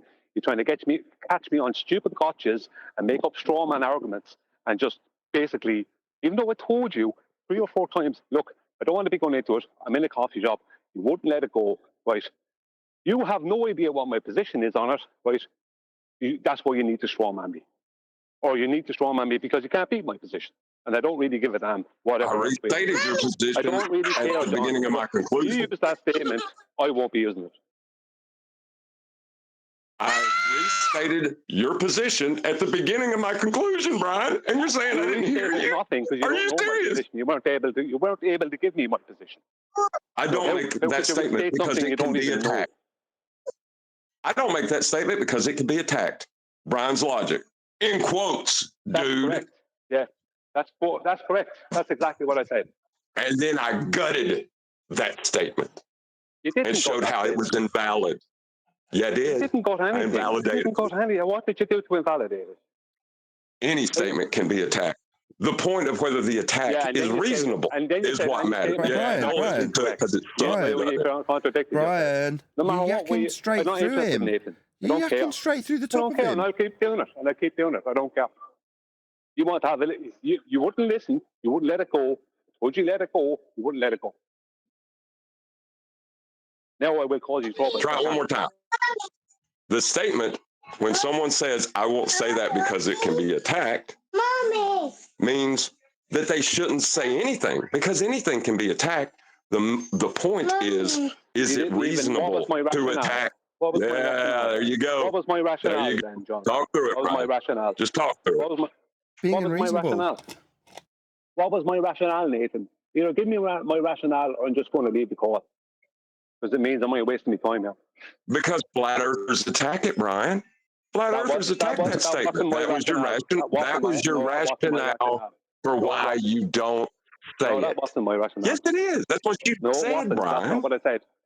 Not what I said. Okay, well, then go ahead and tell us what your rationale is. Why would I do that when you don't even know? You should know it at this stage if you're listening. Pathetic listen, so tactic. Instead of restating what your rationale was, which obviously matters. Oh, yeah, now I'm just mad. It's not for you because you didn't bother even paying attention to it. So why should I do that?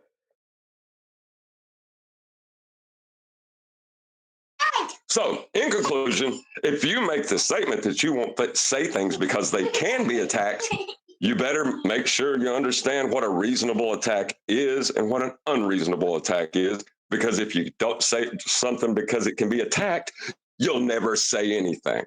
What was my rationale for not saying it? It's a red herring. Gave it in the conclusion.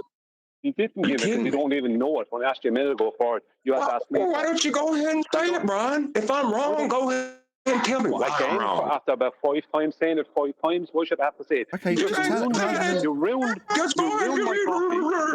You ruined my coffee. Yeah, you're pissing me off with this dumb shit you keep on going on with like I'm supposed to fucking... I don't care now. You and Nathan think you're going to have a little... You and Nathan think you're going to have a little tag team on me.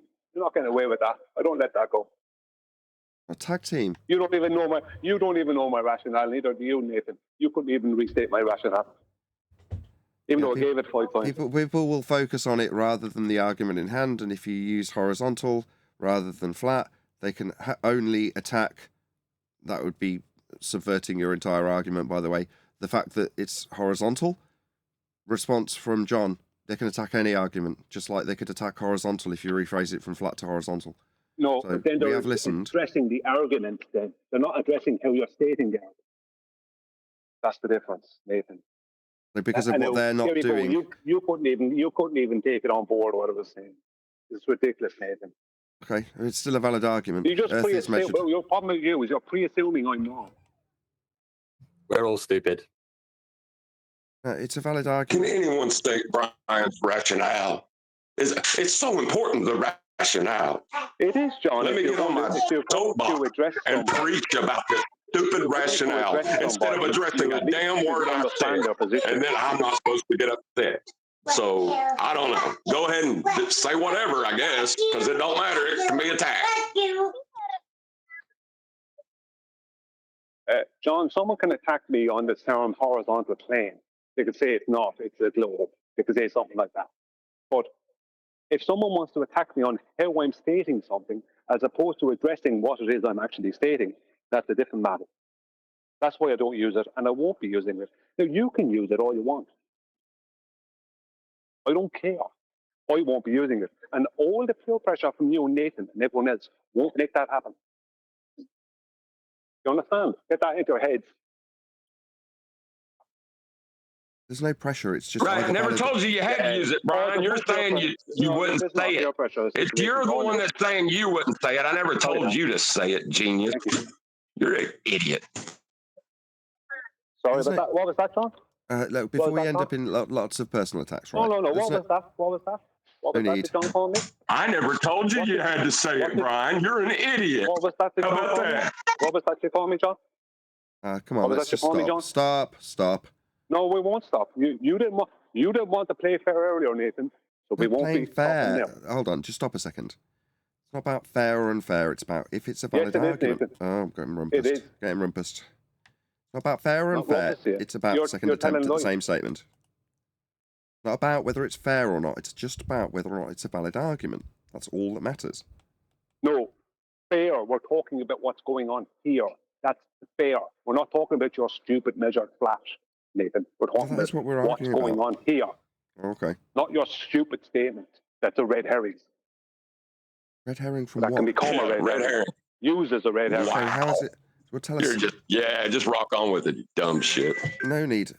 Right. What is a red herring? Well, how is it a red herring? John, you called me, what was it? No, stop. Stop. I've had to step in to put an end to that. Why would Stop. Why would I end that? Because I don't want to do talk about how dumb people are in this personal attacks nonsense. When, if you're saying it's a red herring, the argument that we're having, as opposed to whether or not someone's been wronged in debate, if it's a red herring, explain it to me. A red herring from what? What's the point that's being made? And Not that it's a red herring. I'm not even done talk. I'm not done asking. If it's a red herring, I just need to know what's the point that's being made, and how is saying Earth is measured flat a distraction from that point that's being made. If you're claiming it's a red herring, just explain it to me. I don't use it because the statement itself can be attacked, even though you'd have to validate it afterwards. I don't have to go through the rigmarole of trying to validate the term horizontal plane. But if I say measured flat, then people can attack it and say, that doesn't make any sense. Then you have to go through all the rigmarole of trying to explain it out to them, instead of continuing on with what you're trying to say. It literally invites attack. It doesn't matter if it can be validated. You're saying something that can invite attack, and then you're arguing about how the statement is being said as opposed to what is actually being said. That's why I don't use it. Okay, so how does it invite attack more or less than saying horizontal? Because if I state the Earth is measured to be a horizontal plane with topography above and below that, the only thing that anyone can attack there is the horizontal plane part. They can't state measured flat. That doesn't. If they can't say that horizontal, that's a stupid way of saying it. If you say measured flat, it can be and is being and has been attacked. Even doesn't matter if the attack is valid or not. The point is, it can be attacked, and then you're arguing about the statement as opposed to what it is you're actually saying. The statement you're making, as opposed, the way the statement is being said, as opposed to what the statement is, what you're actually saying with the statement. They're focusing on how you're saying it as opposed to what you're saying. Okay, but that still doesn't address what I've said. How could it be? I could just say the same thing if you say horizontal. They could address how you're saying it rather than what you're saying. I can just say the same thing. Well, what can they say? Okay, then. I say the Earth is measured to be a horizontal plane with topography above and below.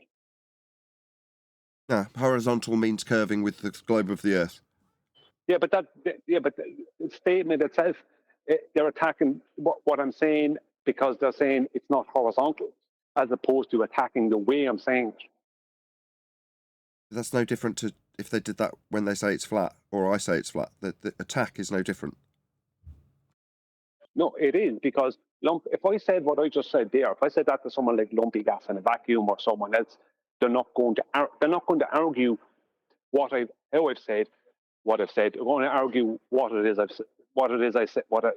means, what I said means. They're not going to say, "Oh, you can't say it that way," or "that way doesn't." You know what I mean? They're not going to go into the minutiae. Yeah, I got that. I got that the first Right. time, and I'm saying no. You can absolutely attack horizontal for not meaning what you say it means, because what you say horizontal means, Brian, and so on and so forth. I can do the same thing. My reasoning stands. But that's okay. That's okay, because that's the argument. Someone can say, no, it's not horizontal, it's sphere, blah, blah, blah. Fine. But if nobody who's on our own side is going to argue. If I say that someone on our own side, no one is going to argue how I say what I said. They might, right? The only people who will argue against what I said We're going around in circles now. who don't agree with the horizontal. I got you, but we're going around in circles. So you're saying nobody can argue with me if I say it horizontal rather than flat, and I say, yeah, they can. But so then this impasse then comes down to a different standard. is it reasonable to argue against horizontal? Yeah, but the horizontal part, I don't mind people arguing against. The point is, no one is jumping on me for how I'm saying it. They're jumping on what I'm saying, not how I'm saying it. Fine. So if I just use the same standard, say, I don't mind if people argue against me when I say it's measured flat. Because it is. Yeah, but I won't be encountering people like lumpy gas in a vacuum who have a problem with what I'm saying or how I'm saying what I'm saying. Yeah, it's his, yeah, again, it comes back to I got that. I got that. It comes back to the same standard. Is his attack valid or not? If the answer's yes, it's a valid, reasonable attack because it's an untrue statement, then there's an issue. If the answer's no, lumpy gas isn't valid, because I could just say Joe Bloggs has an argument against horizontal, therefore I'm not using it, because then I won't have to face Joe Bloggs' wrath. Like I give a toss about what Joe Bloggs is saying. Is it valid or isn't it? Yeah, but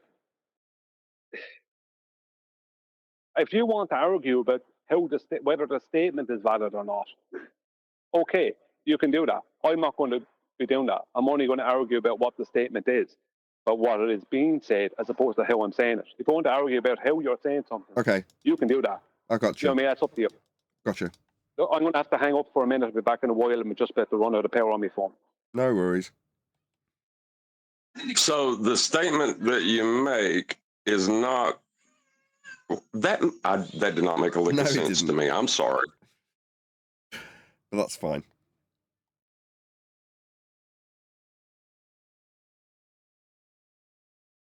Well, sea level is a measurement of how flat the Earth is.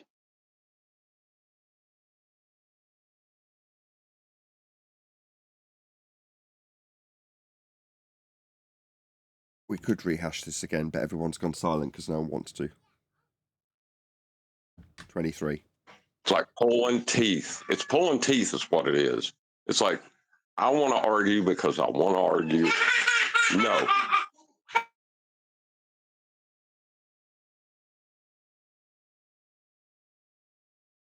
But this is akin to the question put to David Wise, is the Earth flat or measured flat, something like that. And he says he didn't want to answer because there's mountains and valleys.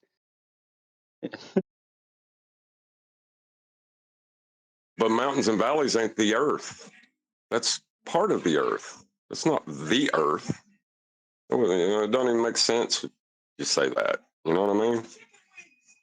What are those mountains and valleys measured against? Saying, I mean, I know what he's on about. I get pulled on it, like we all do. But I mean, like you say, I just throw them back to level is a horizontal plane. Horizontal, parallel to the plane. Plane, a flat surface. So it all ties in together, as we know. So a plane is a flat surface, and it's got reference to a horizontal and level.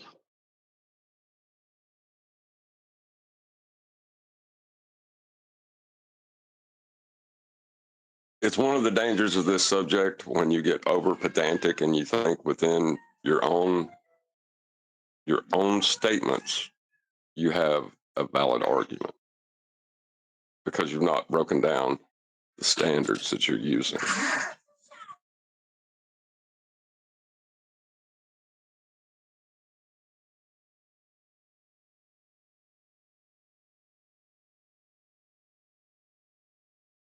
I think Brian's position is that when he uses the words "Earth is measured flat," tends to evoke some kind of attack which detracts from what he's trying to say. I think it interrupts the flow of his chain of thought. Is what I was getting from what he was saying. I mean, I have Chin. I've got a. But that's fine. All very well. That's irrelevant. That's how he feels. One deck then, John. Yeah, I was trying to disagree with the word attacked because I don't feel the attack is the right word. Because when I mentioned, I think it's more of a challenge. Sorry. No, Jin was talking. Yeah. I don't know if you guys can hear him. Yeah, people are jumping and jiving. I can't hear. think he's off mute. Yeah, you got my point. Anyway. I don't think it's an attack when I say to a globe or anti-flat earth, the Earth measured flat, and they say, well, it's not measured flat. Would you get? And you got to go through level and horizontal and tie in the plane being flat. It's not a hard task. I don't think it is to do that. But I don't feel like they're attacking me. They're disagreeing with my statement, and then I'll just talk them through the statement and prove them wrong. Yeah, because they would say Globers that don't Earth attack is. the position. Sorry, John. Go ahead. Globers don't attack the position. Globers accept it. I don't. It basically, you're saying because a very small subsection of the topic we're in who believe the Earth is flat is attacking that statement, I'm not going to say it, even though the wider audience who would be looking into this subject accept it as true without any attack. How can you attack a measurement? With an axe? It's a measurement, repeatable. Anyone can repeat the measurement. How can you attack? I say you can just disagree. You can disagree with the statement. Right, but is your disagreement reasonable? That's the point. Is the disagreement reasonable, or is it just crazy, stupid people saying crazy, stupid things? Can't disagree with the measurement. It's non sequitur. Yeah, well, you've got to talk to lumpy gas in a vacuum with that and the rest of them that view this nonsense. Right, if they're crazy, stupid people saying crazy, stupid things, and anybody can say anything stupid. It doesn't mean it should change your language.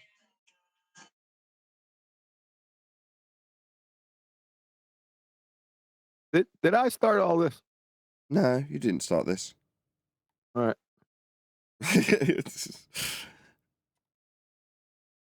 It is provocative, and I can only read between the lines, but if Brian was here, he'd be furious. Which is that, well, yeah, because people take issue with it. Quickly. You're like, yeah, they do, because it's so provocative. Facts get like that when they contradict a religion. Now you're saying, oh, flat earthers don't like it either. Okay, well, if they give a justifiable reason why, I'll concern myself with it. Well, it's often and always. Okay. Again, the same thing applies. I don't care how often they object. Is their objection valid or not? That was John's point, but it kept on getting rumpused. Well, I hate to repeat Lumpy's point, but what he wanted to say is that the actual measurement will be the angle. So the reference would be the Earth. So you're utilizing the Earth flat to take a measurement. So we're measuring Earth flat then? So it's still part of the measurement. The measurement of that horizontal plane, that baseline, has already taken place. That's why you can measure from that reference. You can't take the that's measurement one leg without the reference. So that's one leg of the angle, right? The other leg would be the. No, the it's part. I wasn't done yet. No, it wasn't done. So it's, oh, sorry.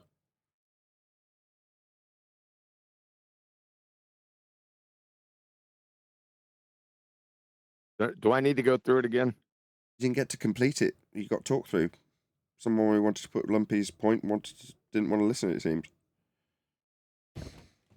So the elevation angle measurement, the horizontal plane or the flat baseline, is part of the measurement. You can't take the measurement without that first being established. That's already established by being measured. Follow? That's mean sea level. It was already measured. So it's part of the measurement. Follow? You get it? So the Of other course, side, yeah. So the other leg of that angle. So I didn't know you were done. So the other leg of the angle would be the line of sight, right? Yes, the hypotenuse. Yes. Right. So was that measured to be flat?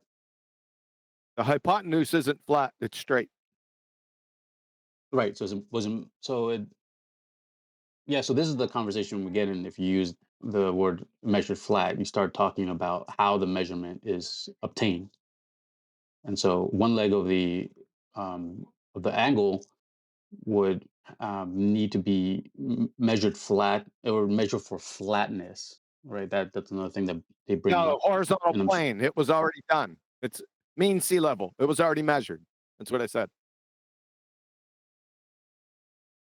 It's not being measured in the elevation angle measurement, but it's part of the measurement of the elevation angle that's already been measured as a horizontal plane. Does that follow? No, I agree with you. I'm just trying to reiterate his point that is his contention right there. That is not what's being measured, but it's part of the measurement. And Yeah, the it's whole part of the conversation measurement. goes. It's already it's part of the Oh, hold on. measurement There's that's stop, already stop, been stop, stop. measured flat. Stop. There's a contradiction in terms. Stop, stop, stop. It's not what's being measured, but it's part of the measurement. Do you not understand how nonsensical that is to say?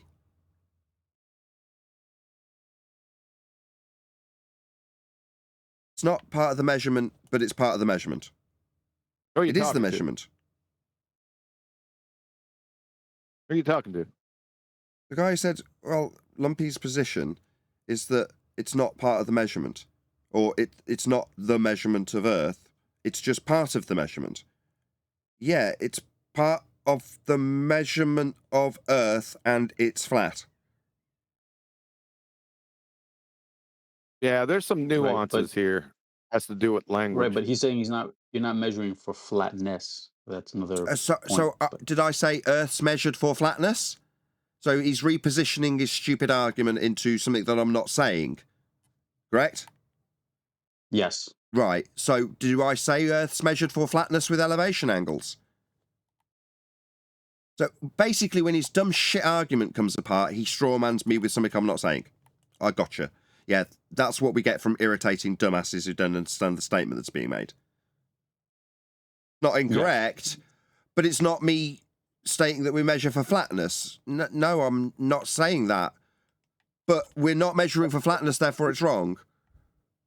Okay, we're not having a surveying argument when we talk about elevation angles, but we can measure for flatness also. Like for mean sea level, that's then used for a reference for the entire surface of Earth. Quite useful measuring for flatness in that regard. But that's not what we're arguing about with elevation angles that aren't flatness. I see. So when we're navigating, we're not doing surveying, is Lumpy Gas's argument. Yeah, and I've done it with him multiple times. He really annoys me in the same way Brian irritates John.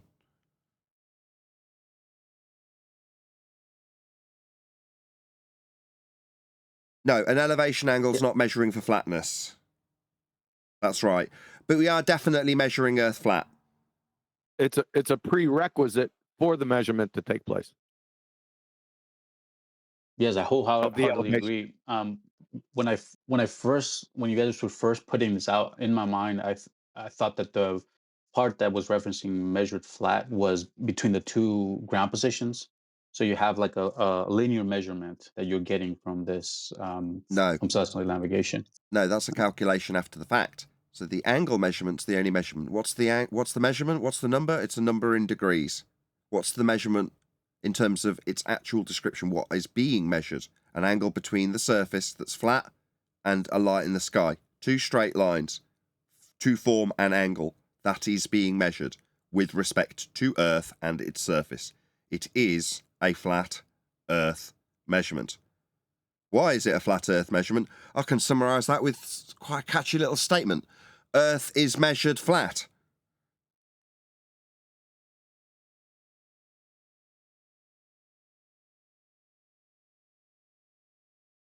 The silence is the lack of attack if you're paying attention. It's a nuance in language. That's all. We're just it's pedantic. Not that that's bad, but I think it's gone overboard. Yes.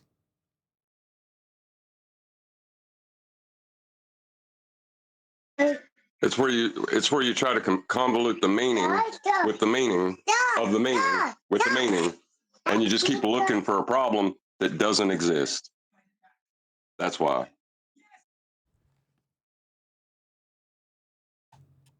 I put up a Borsa at L last night on the show where they measured it flat also. Y'all see that? I didn't know. I didn't watch your show yesterday. I tuned in and kept on getting distracted with other things. Yeah, I did it. It's on the website. It's the Solar. Okay. One of my first arguments. Yeah, the salt flats. I was there actually Yep. for just by pure chance. Did he mention it when I was there for a few moments? Yes.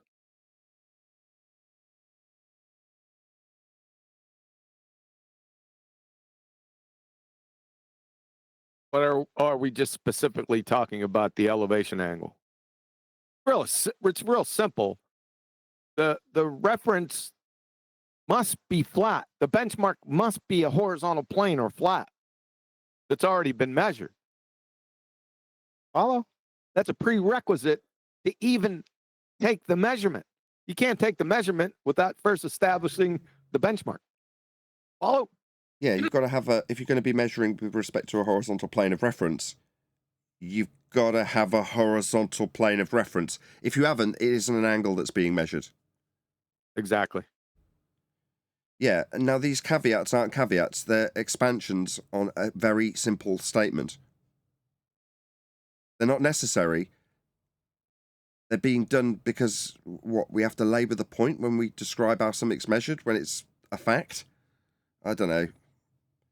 We'll do it till it doesn't have to be done anymore, in the same way we've been talking about the Black Swan for 4 years with dumbasses not getting it. It's true. Yeah, like, do I have to expand the point out to say that mean sea level applies to the entire Earth and mean sea level has been measured flat? That is, why not just say Earth is measured flat? So basically, the Earth was measured flat before it was measured flat.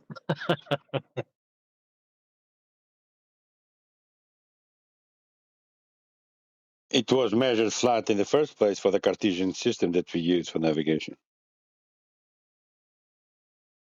Yeah, and I want to say that most of these objections are raised by other flat Earth believers, and not even if you bring this to a glober, that they don't even bring this stuff up.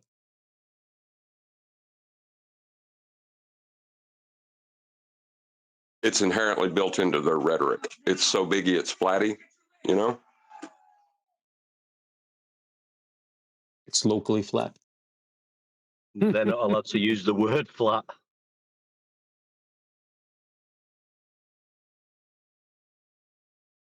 Well, it's bigger than that. It's locally measured flat.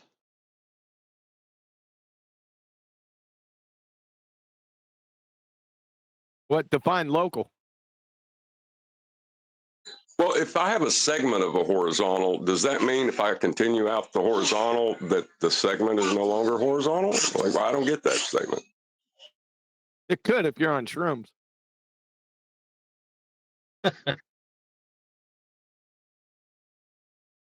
So I asked the guy we can yesterday include who those was in our saying, observation. the guy was saying yesterday was locally flat.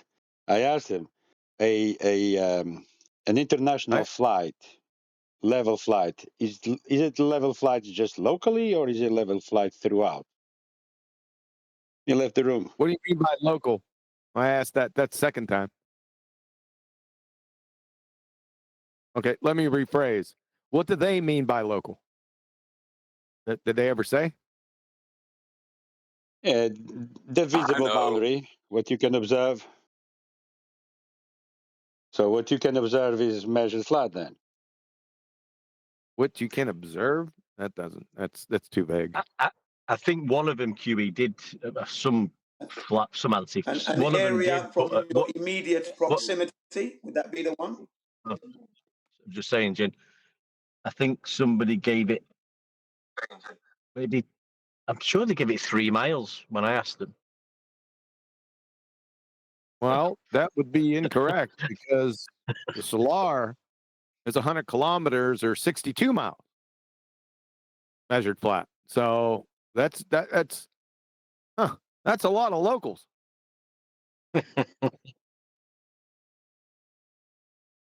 So yeah, you extend out the straight line and it's not straight anymore, is basically their argument. It's stupid.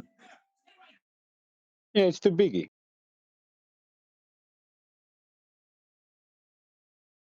How do they know?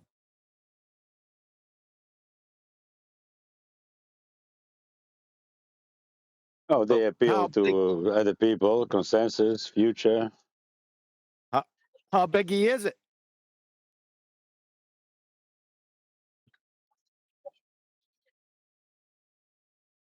Yeah, that's what I thought. Because as soon as you state it's so much biggie, and then how'd you measure that? It's over. All roads lead to flat Earth. You're finished. You're finished, Globetards. You're finished back in 2016. We're just messing around now. We're just dancing on your graves and laughing at you.